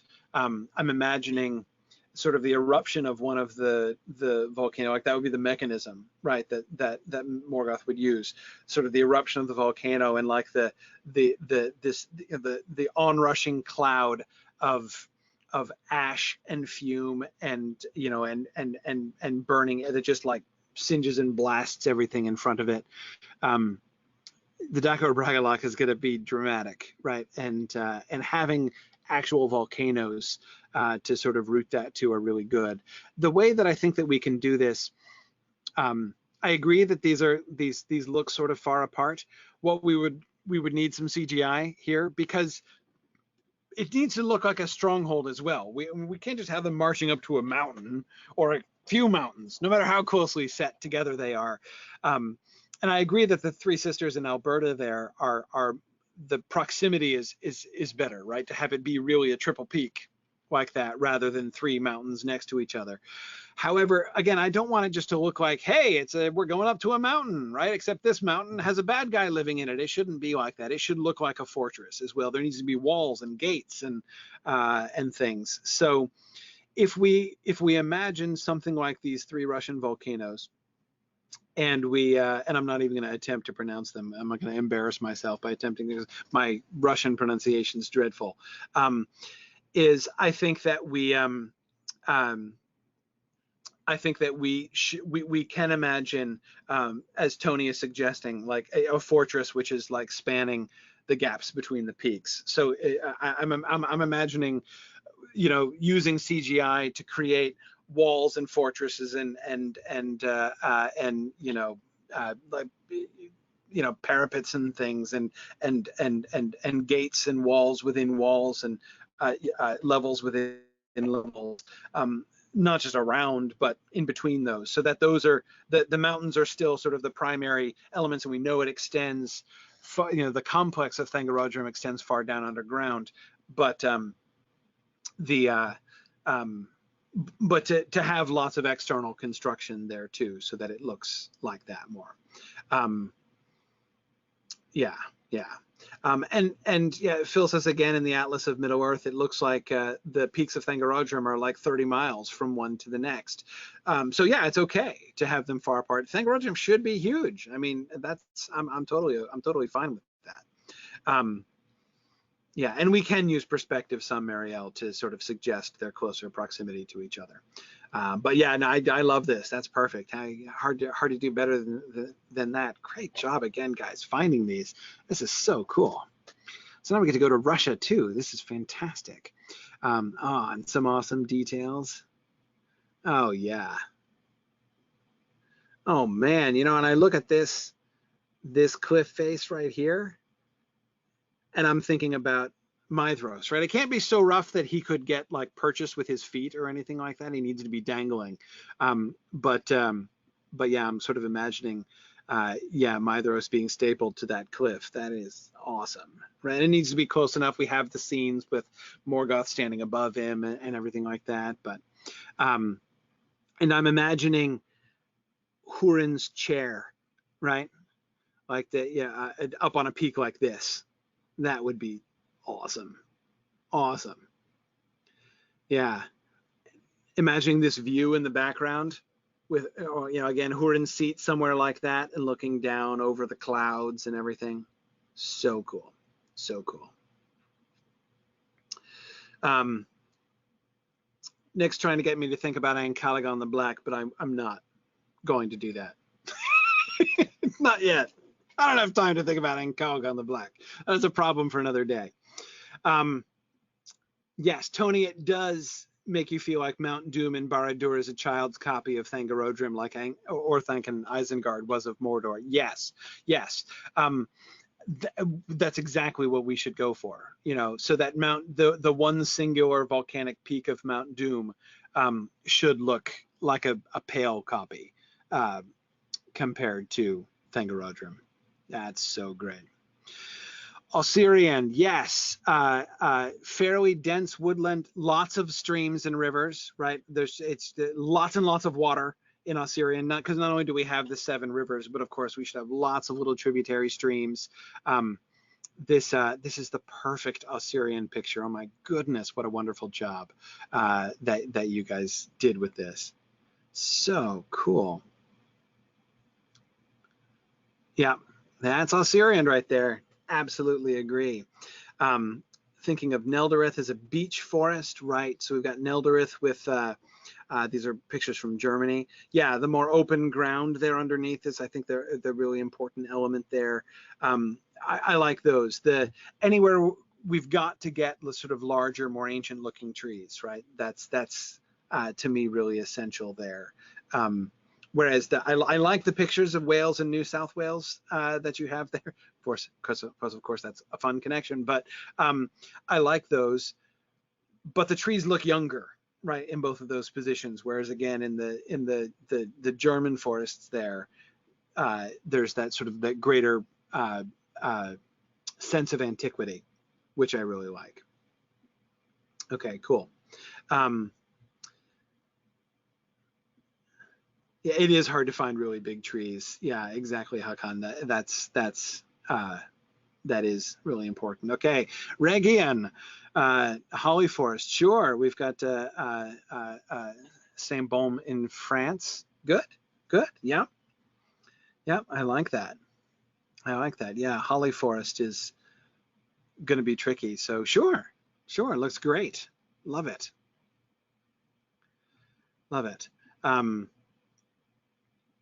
Yeah, and we are going to need some old hollies. It's certainly true. Yeah, and I apologize if it seems like I'm rushing. I am, because we still have a bunch to get through, and I want to get back to Philip and our music if we can. Menegroth. Yeah, we got to think about. We have some time for Menegroth actually, because we only just sort of start Menegroth and then it gets invaded by spiders. But we also have a description of Menegroth. Except, oops, wait, it's the description of Moria. Gimli's song in The Lord of the Rings, describing Khazad-dûm. was originally the description of Menegroth in the Lay of Leithian, like a big section of it word for word. So yeah, there's that. But we still do get descriptions. We do get descriptions in The Hobbit, Tony, exactly, of the Elven King's halls. And although we certainly want to make Menegroth more, and also it can be diverse as well, right? There can be different parts of Menegroth which sort of celebrate different, sort of marvels of the natural world. We don't have to have like an indoor woodland theme or something for everything. There can be other elements throughout, but yeah, cool. And so yeah, we've got, because Menegroth is like part, it should be reminiscent of so the Elven King's house in Mirkwood is like both a memory of Menegroth and also a memory of Nargothrond as well, to some extent. Yeah, cool. Mario, yeah, pearls, definitely. There should be pearls involved. Totally agree. All right. And I think we have just two more. Ooh, Alquilande, yeah. Got a map of Alquilande here. Yes, I love the big the big round harbor with the gates over here. We have the places for the people of Fingolfin to come up and attack the gates up here, while the Feanorians are seizing ships, presumably from somewhere central over here, right? Cool. Very cool. Excellent. And Hildorian, yeah, our last. Oh yeah, like the Jordan River Valley. That's really interesting. I like that. Or like a nice African river valley. Yeah. I think Africa was kind of what I was picturing with Hildorian. Yeah, that's pretty cool. Tony was thinking of southern Mesopotamia.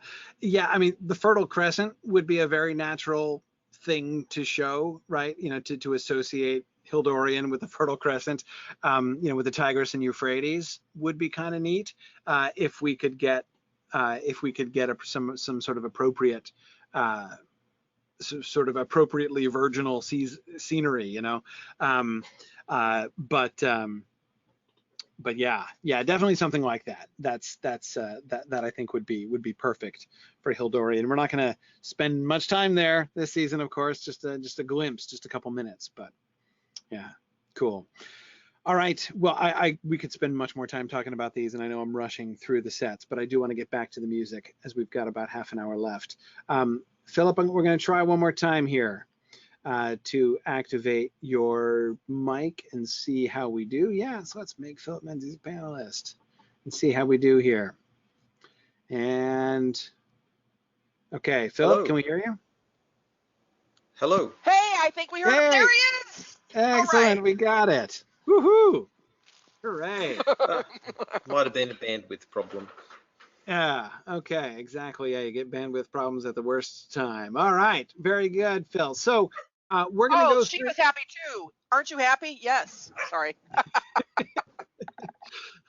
Excellent. So we're gonna go through your compositions. So for those of you who don't know, Phil has been our resident composer for the SilmFilm project since season 1, and you've been able to compose a bunch of pieces for this year, right?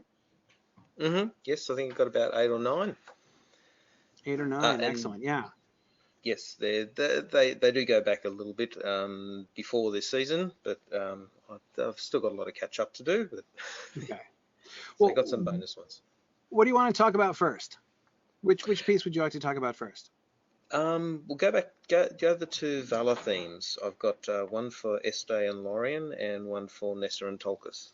Okay. All right. 2 more Valar themes. Great. So let's look at let's look at Este and Irmo here, the Gardens of Lorien. So I'm going to play this. This should be audible for both people on Twitch and the people in GoToWebinar if I have set things up properly. So we're about to see if I have managed to do that.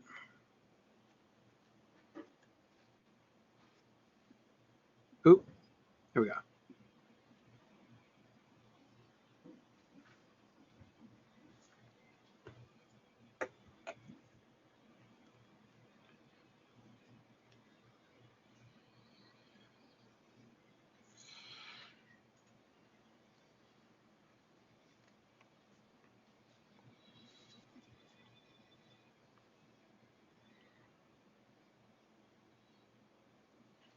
Yes, I want to keep on working on the Valar themes because I will need them when I eventually compose the Anal Indolo. And I was very aware that I didn't have a full set. Right.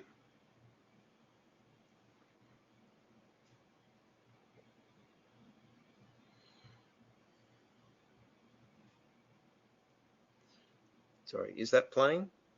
Yes, it is. Can you hear it in? Oh, wait, hang No, on. I You can't. probably can't. Hang on a second. Let me fix that. All right. Hang on a second. I just realized there's one place I'm not playing it, and that's in GoToWebinar. So hang on a second. I can fix that. I can fix that. Okay. There we go.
Awesome. So tell us a little bit about that theme, Phil.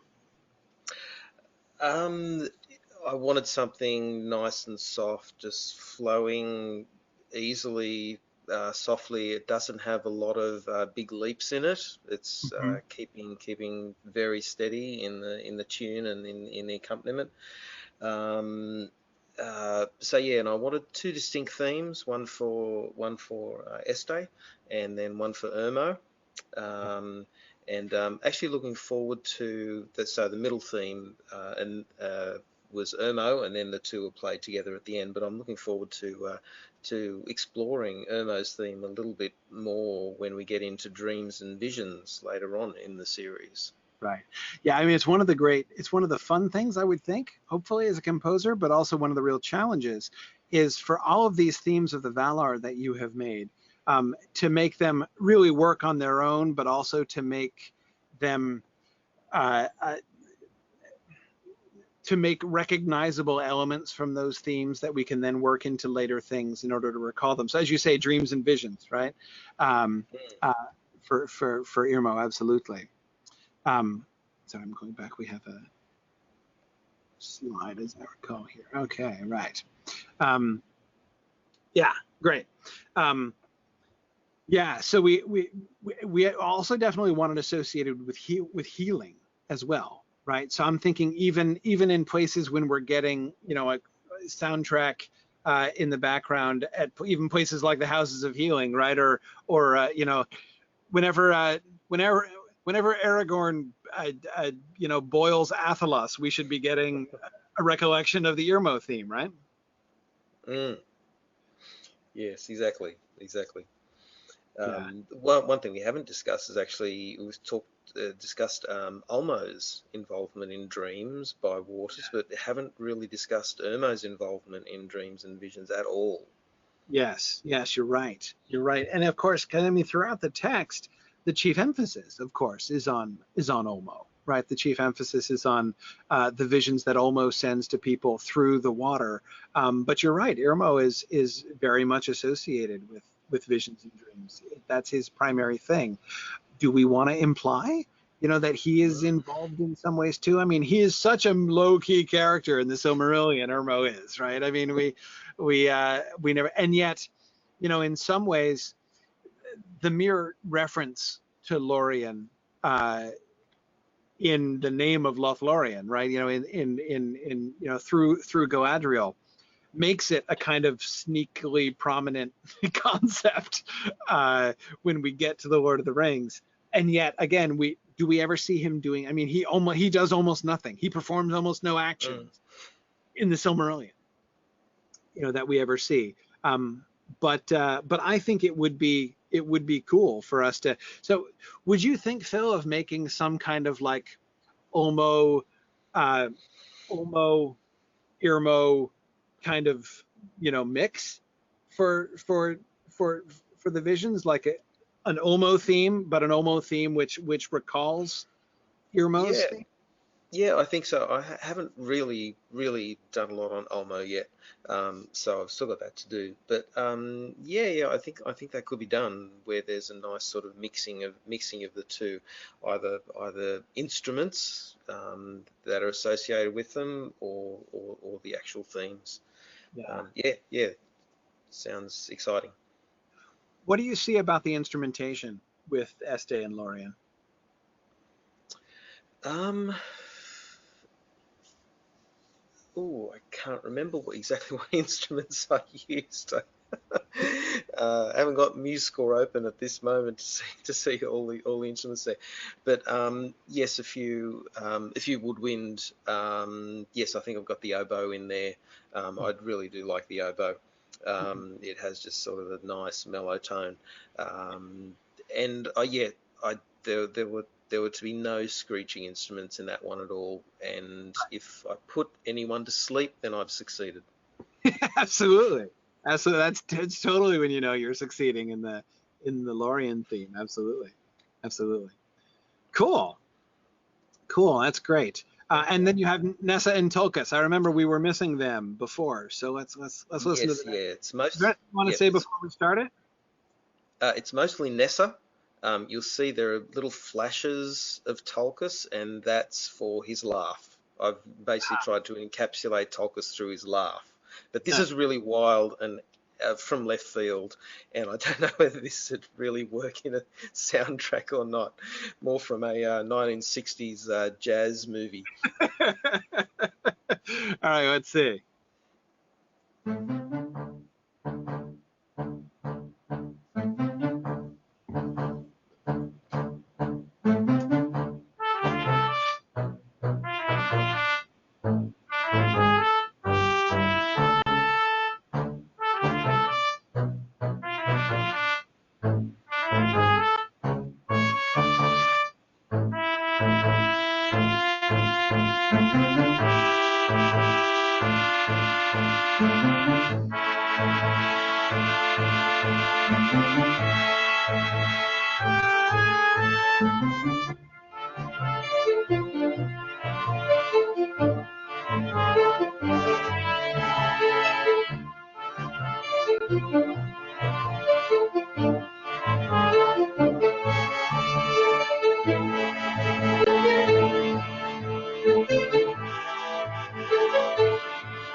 Oh, that is really fun. I love the Tulkas laughing elements. That is so cool.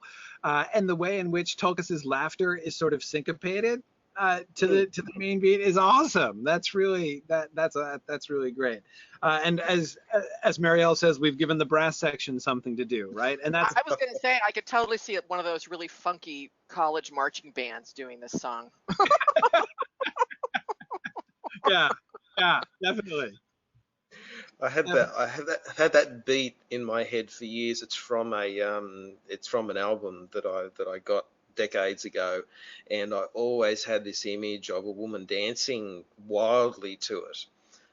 So it just sort of fit in, and that abandon that Nessa has when she dances, I really wanted to encapsulate that. That Nessa's dancing should be wild, rather than elegant and stately. Absolutely, yeah.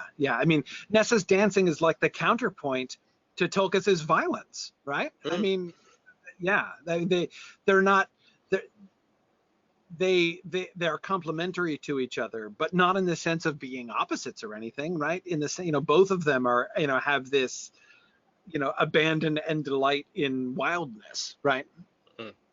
So no, I think that's really neat. And yeah, so but the Tulkas's laughter parts were definitely, I could hear it. I could hear it as soon as it came in. It was neat. Marielle, sorry, go ahead. Yeah, I had trouble with conceptualizing a theme for Tulkas right from the beginning, and you said in the first season, oh no, he doesn't need a fanfare, and I was like, what does he need? And needs to encapsulate his laughter. Yeah, laughter is what he needs. Yeah, exactly. Because if he's got a fanfare, like Eonway could get a fanfare, Orome can even get a fanfare, though he's more about like hunting horns than he is about about like a bugle. But yeah, Tulkas's laughter is definitely the main thing. Mario was suggesting she was saying her only concern is that Tulkas's laugh should be more bass, right? Should be lower. She thought it was a little high. It sounded a little high. I don't know how it would sound lower, but I mean, I can see what she means by that having a more of a basso element to his laughter there. Might have to go for plucked cellos rather than plucked violins. Right. Yeah, exactly. I'd be interested to see how that would work. Yeah, cool. Awesome. So Valinor Rising was the next one? Yeah. Yes, yeah. Now, this was originally of season 1. I did this in season 1, but I've recently reproduced it with much better software, and it has a much better tone to it. But it was also in season 1 he concentrated on the Valor theme, so this one just got missed. But this one is really sort of as it says, linked into the song Into the West. It's the same chord structure as Into the West, and if you go slowly, you can actually sing along with it. But it doesn't actually take in the melody, and so this is playing the long game. And my feelings of Howard Shore's music, like it's canon as far as I'm concerned. Right. Yeah. No, that's great. Okay. All right. Let's listen to Valinor Rising.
All right.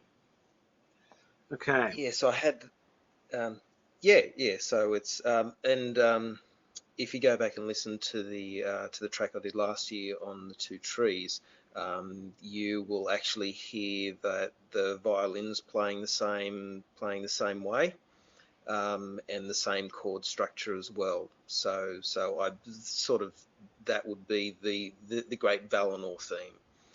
That would stick with that right to the very end of the whole series, when people are leaving Middle Earth and going back to Valinor. Right, exactly. So this is what we're hearing. So in a sense, then, as time goes on, this theme would also be sort of begin to be associated with Círdan specifically, right, and the Havens, as we're setting off. I can imagine. I'm sort of imagining this theme playing in the background when like echoes of this theme when Legolas is seeing the gulls, right, in the Lord of the Rings. I'm imagining this happening. This should be associated with Gondolin. The Gondolin theme should be a sort of a variant on this. Think about how much Turgon is trying to, like, recreate Valinor over in Middle Earth, right? And with his imitation trees and his gold and silver trees and everything, right? It would be really fun to have the Gondolin theme be not identical to, but closely tied to this theme. Yeah, this is for me, Phil. This is one of the most fun parts, right? I can't.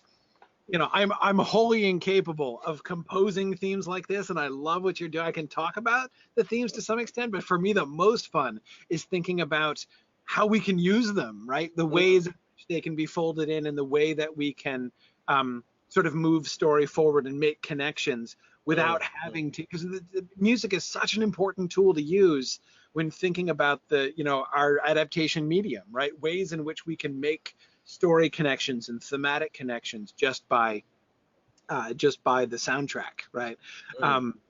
So yeah, that's really, so yeah, that's always what I find myself doing, Phil, when I'm listening to the music, is I'm like picturing scenes, like at what moments can we deploy these Yes. moments. Well, Marie had a suggestion, and that was it could be used in the at the end of season 3 in the raising of the Pelori. Yes, definitely. But I would want it to take on a bit more menacing feel. Exactly, a more sort of majestic sort of. It needs to be. I don't know. I mean, I'm almost thinking of adding something like almost like a kettle drum kind of sound. This like this like boom boom boom going. Again, I'm a terrible composer, but you see the kind of thing I'm talking about. Like there needs to be it's ominous, right? It's ominous and it's deep, and it's not just. This is not just beauty rising, right? This is strength rising. Yes, so yeah, right. it would need to be. It would need to move in that direction. Yeah, cool. Yeah, awesome. Okay, so let's see. The next one is the theme. Yep, the three kindreds. Okay, all right. So we've got the Vanir, the Noldor, and the Teleri themes. Cool. Yes, it took me ages to get to this point, to get to these three. Originally, my idea was that I would do 3 themes that sounded different to each other, but when played together would make some grand whole. And that was just pipe dream stuff. There's no way in the world that I could actually do that. So yeah. So what I've done with these is, and this is a task for everyone who's listening, is that you need to listen and try and work out what is similar about all 3 tunes. Now, they're all very different. I'll tell you one thing that's similar is that they all start on the same note, but they're different in that the first one, the Vanyar, is the first note is actually the 3rd note of the scale. In the second one, the first note is the 5th note of the scale, and then in the third one, the Teleri, the first note is the 1st note of the scale. So even though they all start on the same note, they end up they're in completely different keys to each other. They're completely different tempos, and they sound completely different to each other, but there is a recurring pattern that is occurring in all three of them. And my clue is from that Star Trek episode Cause and Effect, where the Enterprise blew up at the beginning of the episode, and then they went through this cycle again and again and again. The final solution was the number 3. Right. Right. So that's my hint. 3. Think 3. 3. Okay. All right. Okay. Let's listen to the Vanyar. Yep. So the Vanyar, yep, is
I love the vocal harmony element of the Vanyar theme. I think that's really I think it's really brilliant as far as the instrumentation of it.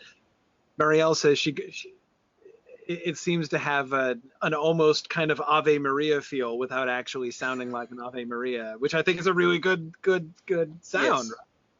Yes. Yeah. Yes. Well, what else are you going to do if you sit around on Taniquetil all day praising Manway and Varda? It's got to have that tone to it. So right. that whole 4-part harmony thing going, very Church of England almost, right. without the organs. Without the organs, right. And also the fact that it would be voices as well, does kind of connect to the association between the Vanyar and poetry as well, right? So again, that it should be verbal rather than instrumental, oral rather than instrumental. That's right. There too. So here's the challenge. Okay. What I like is for someone to write some words to that, and then Mythgard people will sing it, and I'll send out isolated parts to people. So if you're interested, send me a message on the forums, and that would be awesome. I'll send you an isolated score. You record yourself, and I'll mix it all together, and I'll re-release it, and it'll be the Mythgard singers. Fantastic! Absolutely, we should do that. Yeah. But need some words. We do need some words. It has to be in Quenya. Something suitable for those serene bastards sitting up there. Absolutely. That's what I prefer to call them. Yeah, we should bully Josh Ramsey into writing us some Quenya lyrics. Yes. Yeah, absolutely. It'd be great. Okay, excellent challenge. That's what we want to see. Let's make it happen, people. That would be excellent. Okay, so the Noldor theme. The Noldor. So I've concentrated on their crafting in this to represent their character. There are 2 different parts of it. One of them, and you'll see there are lots of images of jewelry, and I've tried to make them from old cultures. And then it transitions. You'll hear, if you remember my theme from last year, the fall. I put the fall in the middle and a very recognizable scene. and then after that, the tune takes on a very ominous tone, and it can be used. Yes, it can easily be used before and after. Yeah, the first part in their heyday when they're creating stuff, but then the second part after the darkening and the exile. Excellent. Good. Yeah. Excellent to have some materials from both sides that we can use, right? Yes. In those stories. And keep listening for the pattern as well. Okay. There's the pattern that was in the Vanyar is going to be in this one as well. Okay. Cool. Cool. But I was just realizing I forgot to think about the Vanyar theme and when we can use it. I would think that the Vanyar theme would be something that we could bring in. Okay. Do you know when we have the Vanyar theme playing? Like pure Vanyar theme? On blanking. The brain is exhausted. The Meneltarma, on the Meneltarma, right? When like the Numenorian worship on the Meneltarma is happening, the Vanyar theme should be playing, right? Because here, of course, I'm thinking about not connections to the Vanyar themselves. I mean, of course, the only role the Vanyar are going to play post season 3, right after we've left Valinor behind, is going to be when they show up at the War of Wrath. And which is not going to be like, they're not going to be in contemplative, singing their little Quenya songs as they come along in the War of Wrath. But what we would want to do, I think, is kind of associate the Vanyar theme with this kind of contemplative and sort of worshipful attitude, right? So even, we could even have moments where we're recalling the Quenya theme in Rivendell, for instance, I would think. I wonder if even, when it comes time to doing the musical, to writing music for the Elbereth Gilthoniel song, it would be cool to have some connections back to that Vanyar sound, right? When we're singing songs of praise to Elbereth. Seems like an occasion where we might want to harken back to it. Anyway, just thinking of that. Now, Marielle is saying that if like things are looking hopeless on the coast of Middle Earth, and then the ships with the Vanyar in them show up, and that theme plays as the ships of the Vanyar appear, that would be kind of lovely, Marielle. I have to agree with you there. Okay, cool. Anyway, sorry. I realized I forgot to think about that. I wanted to think about that before we move off to the Noldor, which is obviously a more readily applicable theme in the sense that we're going to be, all about the Noldor for many seasons here. So, okay, here we are.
Oh, I loved the transition from, Mhm.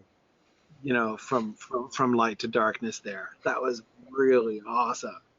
That was wow. Wow. That was excellent. Tell Yeah. me about how you shift the instruments that you use from one section to the next. Um, so um, let's see. I mostly no, kept changed from major key to minor key. Hmm. Was a big thing there. I used the in the first part. I used flute, was quite light. Yeah. Was taking the main melody. Also, I had a marimba, which was doing the da da da da da Yes. da Yeah. da da da, which Yeah. yeah, to give you that sort of like in Lotro when you're a jeweler, that little tap tap tap, Yeah. little Yeah. bit of sound. Exactly. So it had that feel to it. And then afterwards, I think I brought the brass in with that bum bum bum bum bum bum bum bum bum, and that sort of progressively going down and down and down. And yes, I used more brass in that section, of course, and moved into a minor key. Few very slight changes to the melody, but yeah, that was it. Made it far quicker as well, up the tempo. Right. Right. That's pretty much how I got that change. Yeah. And the I loved I mean, I know in large part it's the shift to the minor key, which give you the sort of the stereotype, right, of minor key is that it sounds sadder, but it really sounded sadder. You could Mm, hear that element of sadness coming into the music when you shifted around there. But of course, it's not just like depressed music, right? There's still, it's the um, it's the similarity to uh, to the first half that I liked as much as the differences, right? Um, mm. so yeah, that's great. And also in the second, I kept the marimba in the second half, but Yes, it wasn't that. It was just that bong, bong, bong, which sounds much more like hammer on anvil. yes, yes, yeah. The shift from jewelry to to weaponry, Mm. which of course you were emphasizing in the images there. Yeah, you can really hear that uh, in the sound there. Yeah. Um, so okay. So thinking about applications is that obviously lots and lots of opportunity for applications of the Noldor theme. Um, One of the things though uh, that I'm thinking, we want to make sure that we want to keep the like good um, the good Noldor theme, right? Mm. Um, we want to keep the good Noldor theme around. We don't want to stop playing that just because they've fallen, right? Or only Mm. play it for Finarfin's people or something like that. I think we want to keep it around because what we want to suggest with that is that there should still be the sort of purer impulse, like that sort of purer creative impulse in the Noldor, um, the sort of the virtuous sub-creator impulse in the Noldor. It doesn't die, right? It's tarnished, like they are marked, they are wounded, they're damaged, but they're not totally changed, right? They don't make nothing but weapons now. So finding moments where we're really recalling that. Uh, when we see the Noldor at peace. Again, here I'm thinking we work this in places certainly like Nargothrond and Gondolin.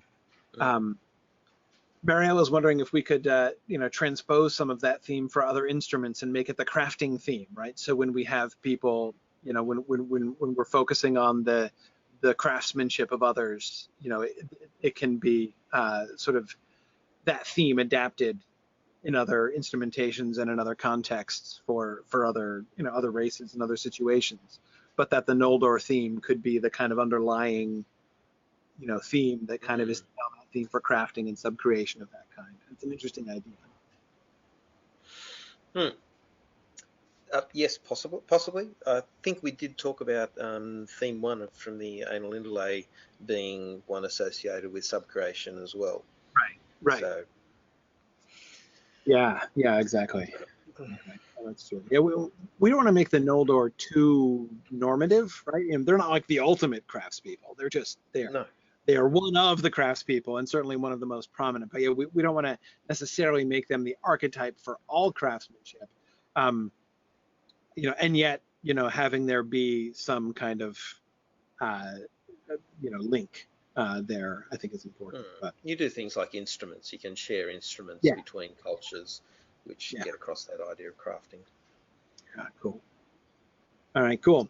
All right, let's So, listen to Larry. And anything you wanted to say about the Larry? pillars before we start? Yeah. So I consider them to be the most peaceful of the races and the kins, and they're sort of mostly at peace with the world more than the other two kins. I You might notice I've been using more images, artwork from different artists, which has been really good making contact with those artists as well. But I really like in this one I found a rare image of Lenway.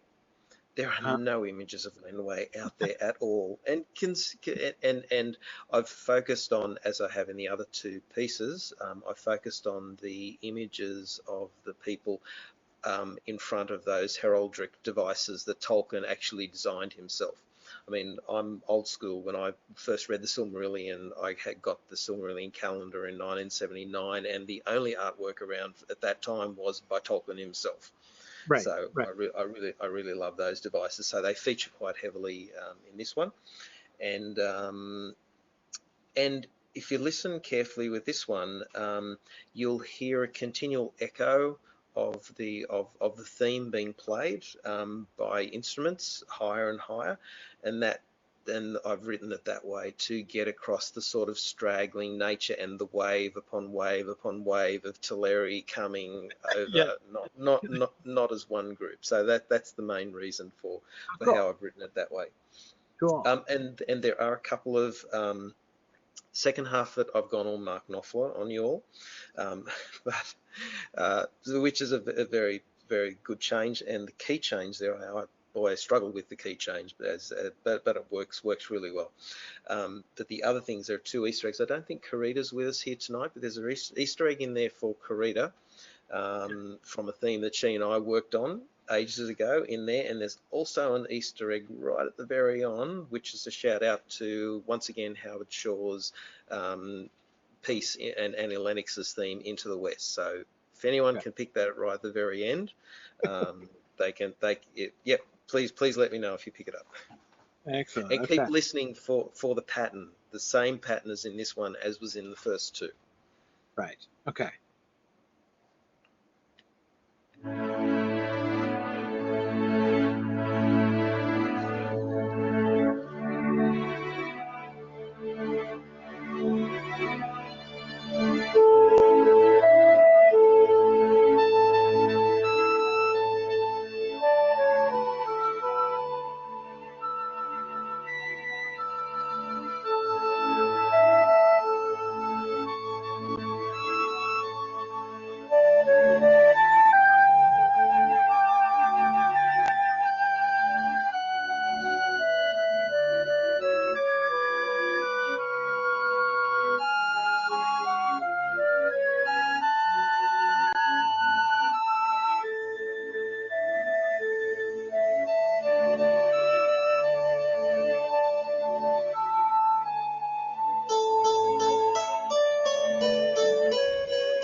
Okay, so I was gonna, I, I would have guessed flute as the dominant instrument, at least for for the initial part of the Tulare, which I think is great. I think it's perfect. Um, of course, I can't help but think of the the original name of the Tulare, the Solo Simpi, the Shoreland Pipers, right? So Mm. think about a sort of reed, or not reed instruments, but thinking of wind instruments like that, like flutes and panpipes and things like that, are always the kinds of sounds that I've associated with the Tulare for that reason. Um, Mm. so yeah, that was cool. What was that? What was that instrument that sort of like plucked sound? I'm not sure even how to describe it. In the second half of the In the uh, second half, well, that was just a steel string guitar, as far as my okay, software could make it sound like a steel string guitar. But okay, you could take that to plucking of a lyre. right, okay, yeah, Um, yeah, yes, yeah. But yeah, it had flute, clarinet, piccolo as well. So that was the progressively higher registers as you got the repeat really high. yeah, yeah. Now, are you imagining, as you say, we've got all the different people of the Tulare. In particular, we have four major groups that we're interacting with during season 3, right? Mm, mm, We've got the Tulare of Olway over there in Aqualonde. We've got the Philothrim, right? We've got Kierden and the folks of the Havens. We've got the Sindar proper, right? With Thingol and his folks, and then of course we have the Green Elves coming in and playing such a big role in the middle of this mm. season. Um, do you see different, like, would you want to sort of distinguish among them chiefly by instrumentation, do you think? Or would there be different parts of that theme that were you thinking of having those associated? Was there a particular section of that theme, for instance, that like where you're thinking about Thingol, and other places where maybe it's sort of more green elfish? Do you see what I mean? I see what you mean, but no, not in that piece.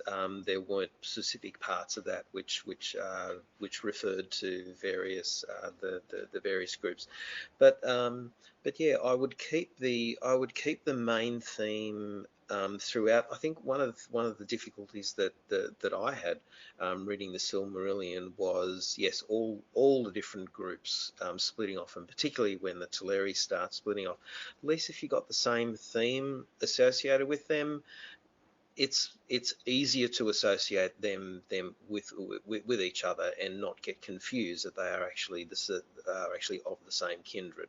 I'd use different instrumentation, of course, and there was the previous piece I did last year, Ulmo and the Shoreland Pipers, which used piccolo quite heavily in that, and there was its own theme in that as well.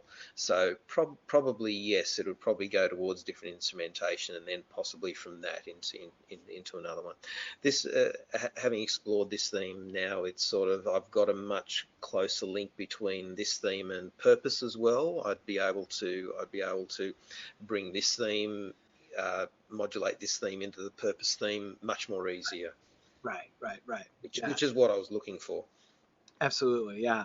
I mean, that is, Phil, the kind of longitudinal project that you've been doing here is so neat. I mean, it's so neat to see all those different stuff, like the fall theme and the purpose theme, that we were working on last season, and then all of these different, both, whether they're the character themes, like the Valar themes we were looking at the beginning, or sort of people and culture themes that we're looking at now with the 3 different kindreds of the elves.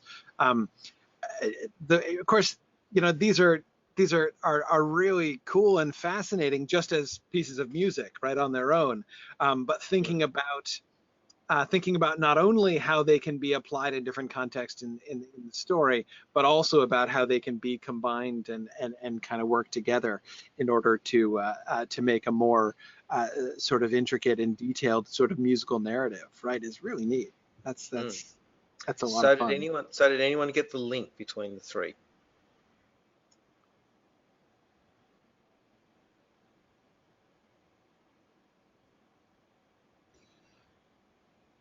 It's a pattern. It's a pattern of notes. The pattern of notes. Is it the pattern of the kind of that kind of like arpeggio pattern that we were No. hearing? No. Okay, my clue was 3. Right. So each of the themes has the same note played 3 times. So the Vanya starts da da da da. The Noldo goes da da da da. Right. And then the Teleri goes da da da da da da da. And that pattern of 3 continues throughout all 3 of them. So whenever you, and even the final notes of the Noldor one was that really deep bum bum bum. That's still a reminder. I mean, the elves to me were the closest of all races to each other, and musically, it's going to remind you that the 3 races are really one, and the atrocities that are carried out are even worse because of the closeness of the elves to each other. Right. So there's that constant reminder that the 3 are one. Okay. Every Cool. time you hear a theme. Yeah, that's great. Awesome. I love that. Cool. All right, we should push along. We're running out of time. We're already late, but that's okay. Yep. We start. So we're okay with being late, but we wanna move along. So we've got tell us about the Words of Mockery theme. Okay, so this was from your challenge to write a song sung by Dairon, minstrel, and you wanted the words Atticop and Tom Noddy in there, so I've put them in. So yes, here it is. So I chose the three things that are closely associated with the elves, and that is their enmity with the dwarves, their animosity towards all evil creatures, and of course Luthien. So there's 3 verses, the one for each topic.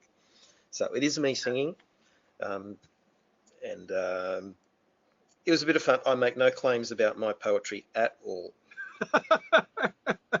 All right, there you go.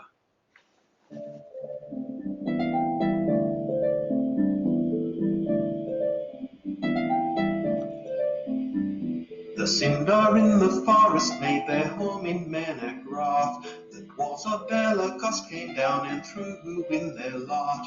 They burrowed down without the stars in tunnels deep and wide. But if we find they're running a gem business on the side, we'll call them Atticop, Tom Noddy.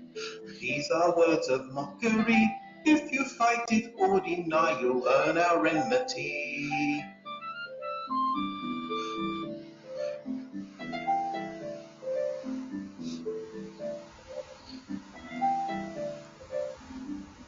Sindar live in peace throughout the realm of Doriath. Our graceful king and my our queen doth lead us on the path. But on the borders of our land we are surprised to find some evil creatures without good intentions on their mind.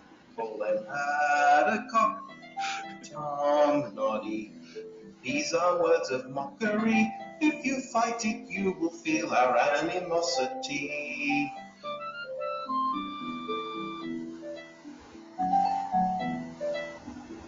Now Luthien, like Nifredel, is regarded most fair. She dances here and frolics there, and all without a care. In fact, it often seems as though she has a one-track mind. So I tease her that she just laughs, responding in kind. She calls me Atticop, Tom Noddy. These are words I do not fear. I don't fight it or deny. She hears my heart, my dear. I won't fight it or deny, she is my heart, my dear.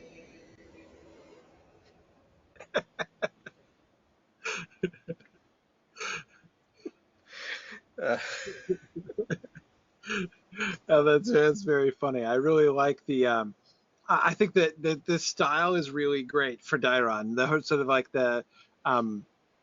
it's like a harped, like a satirical harped ballad, right? I think that's good. The first verse about the dwarves was my favorite. For a little while, I felt like I was channeling Brave Sir Robin's minstrels. Right. That's always the risk, right? Exactly. Exactly. Yeah. That's fun. I did have a couple of continuity errors in there before and I'd recorded it before I realised that I'd made mistakes. One was I said that the dwarves burrowed down night and day in tunnels deep and wide. Right. Right. Yeah. It's Took me a so little, hard to avoid those kinds of words. Yeah. Yeah. and the other one was in the third verse, and of course I wrote, now Luthien Tenuvial is regarded most fair. Uh-huh. Uh-huh. Right. Right. Diron would not be saying that name Tenuvial. Exactly. Right. You wouldn't call her that. Yep. No, that's true. That's true. A little continuity issue, but that's all right. Yeah. Okay. Even when she does get the name Tenuvio, he was not going to call her that. So, No. yeah. All right. Cool. All right. So tell me about the Girdle of Melian piece. I gotta wrap up in a few minutes here. Yep. But tell me about the Yes. Girdle of Melian piece. So this is the big one.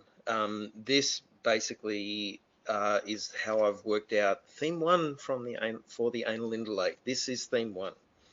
Okay. It's in two parts. The first part is Melian's internal struggle while Menegroth is being besieged and starting to be overrun by spiders. And now I felt that now I did this before I'd actually listened to the session discussing the girdle and it being sung into being. So I've gone off on my own tangent here, and I've given you an Iluvatar moment, similar to Manway's Iluvatar moment back in season 1.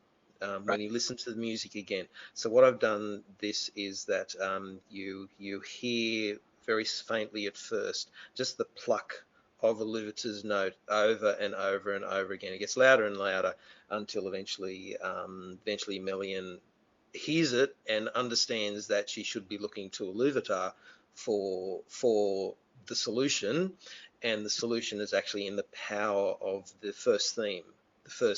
So I might have taken a few liberties in how I've used the words, but I've written it in Valaran, the language of the Valar, and you'll appreciate they're very difficult because they're only about 24 words. So it's very difficult to get a story out of 24 words. Yes. Yes. So yes, there's the translation. I don't know. Yes, I don't know whether taken liberties by using Ia and in saying let it be Eru. So I'm really saying sort of the power for what's happening is channeled through Melian, yeah. So yes, that's the translation there. My good friend Cheryl from Choir sang it for me, and she did a lovely job. She hasn't even watched the Lord of the Rings movies. She has no idea of Tolkien at all, but she jumped on board and she did a lovely job. And she did a very nice job of it. Excellent. Excellent. Okay, this is the one I've been most looking forward to. So here we go.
I love that. Oh my goodness. And I think, I would also add just sort of conceptually, um, as you were saying, sort of the direction that you took this in. We didn't talk about this explicitly, though certainly one of the things that I have expressed kind of concern about is making Melian look too, um, I don't know, huge, right?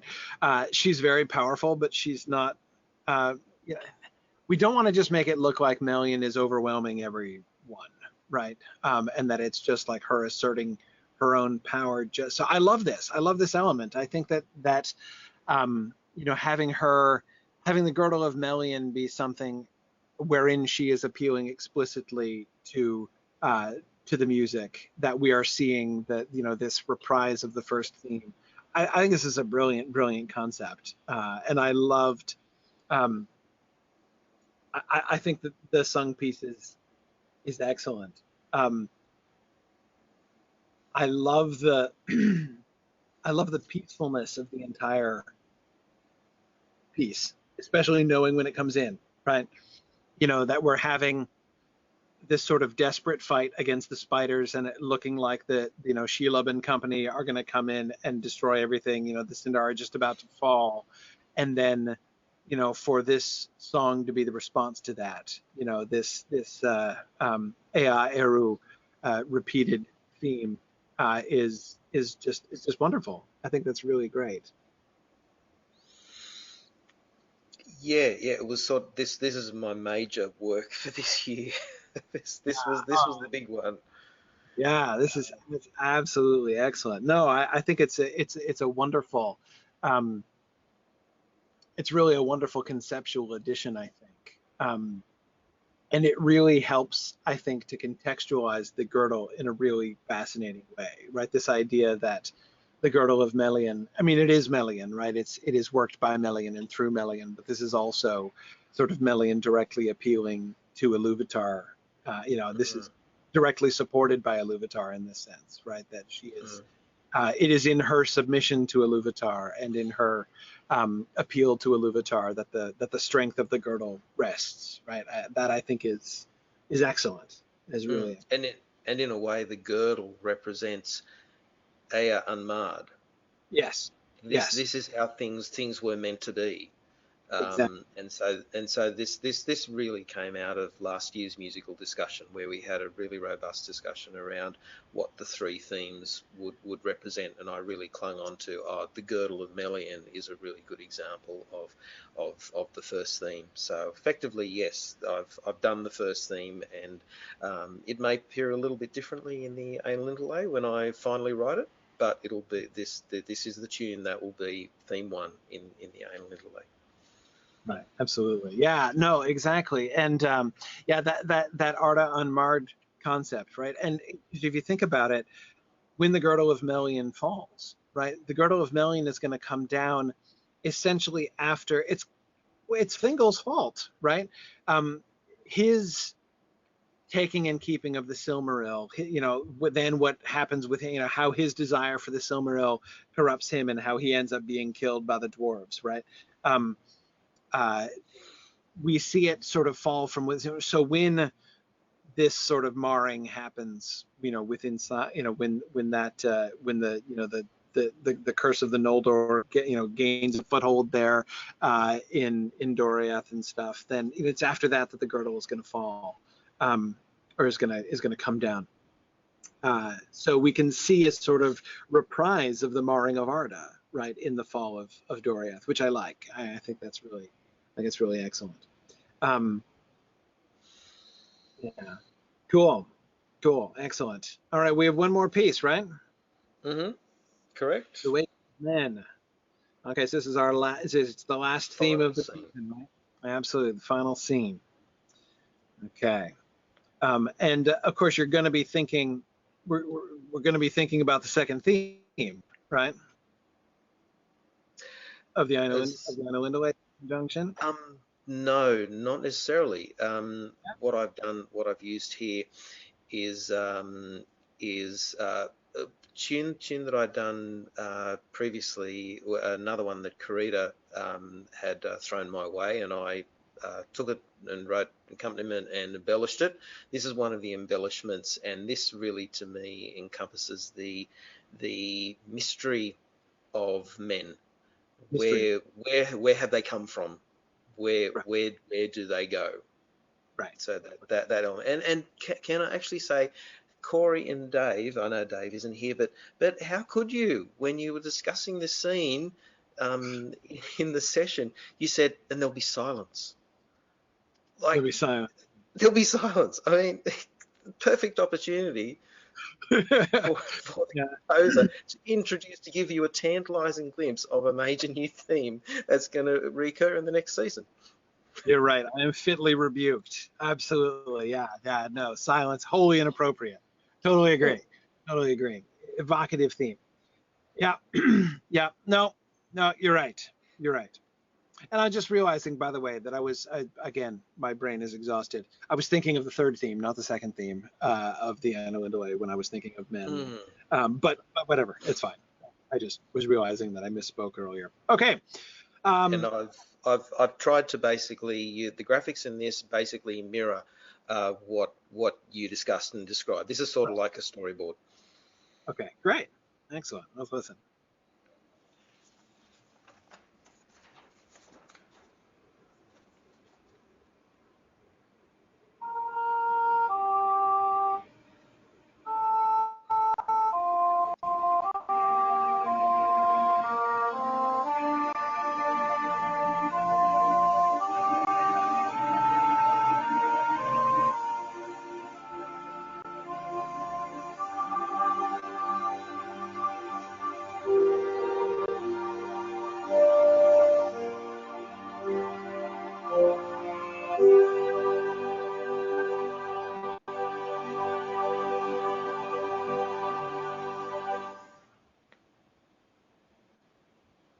And drop curtain.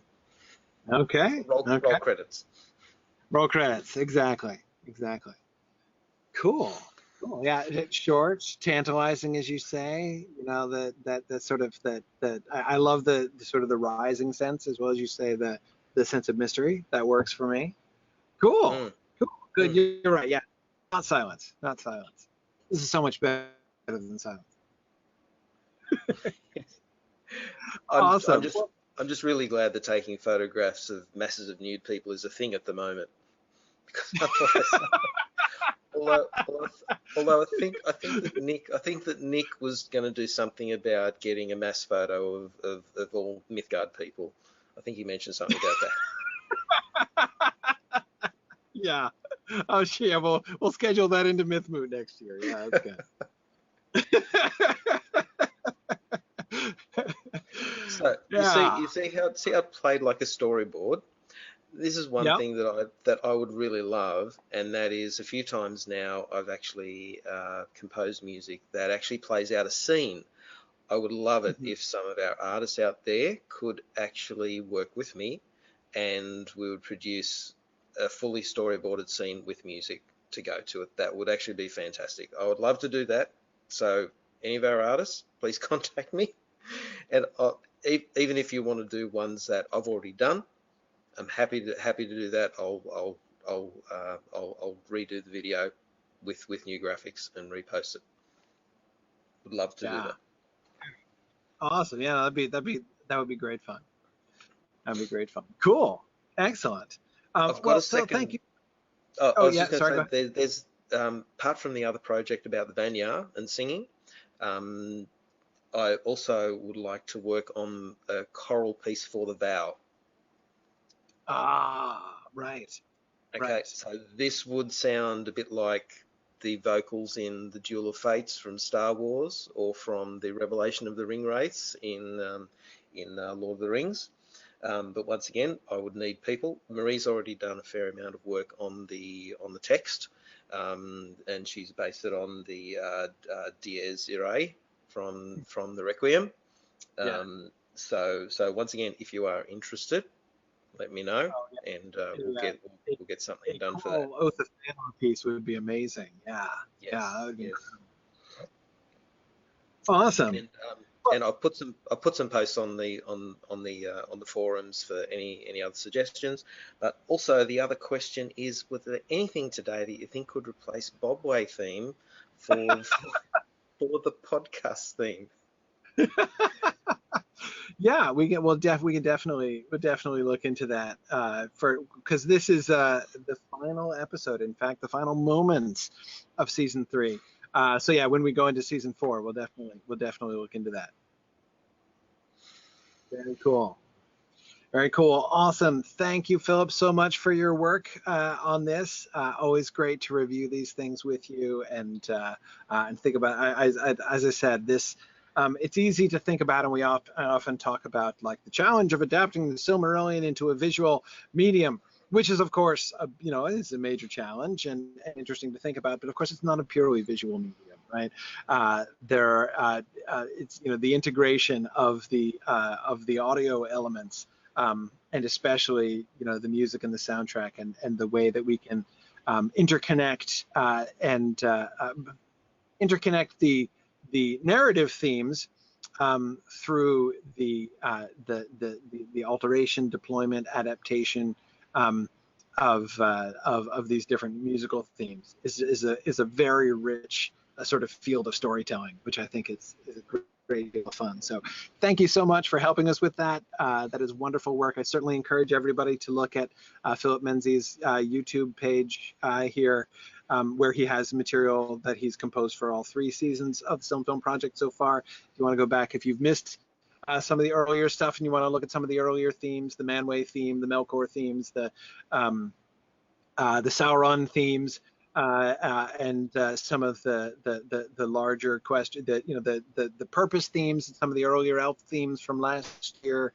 Lots of really great stuff there. So thank you so much, Philip, for joining us. Glad we were able to get the audio sorted out too. So yes, I'm glad to. My pleasure. Thanks for having me.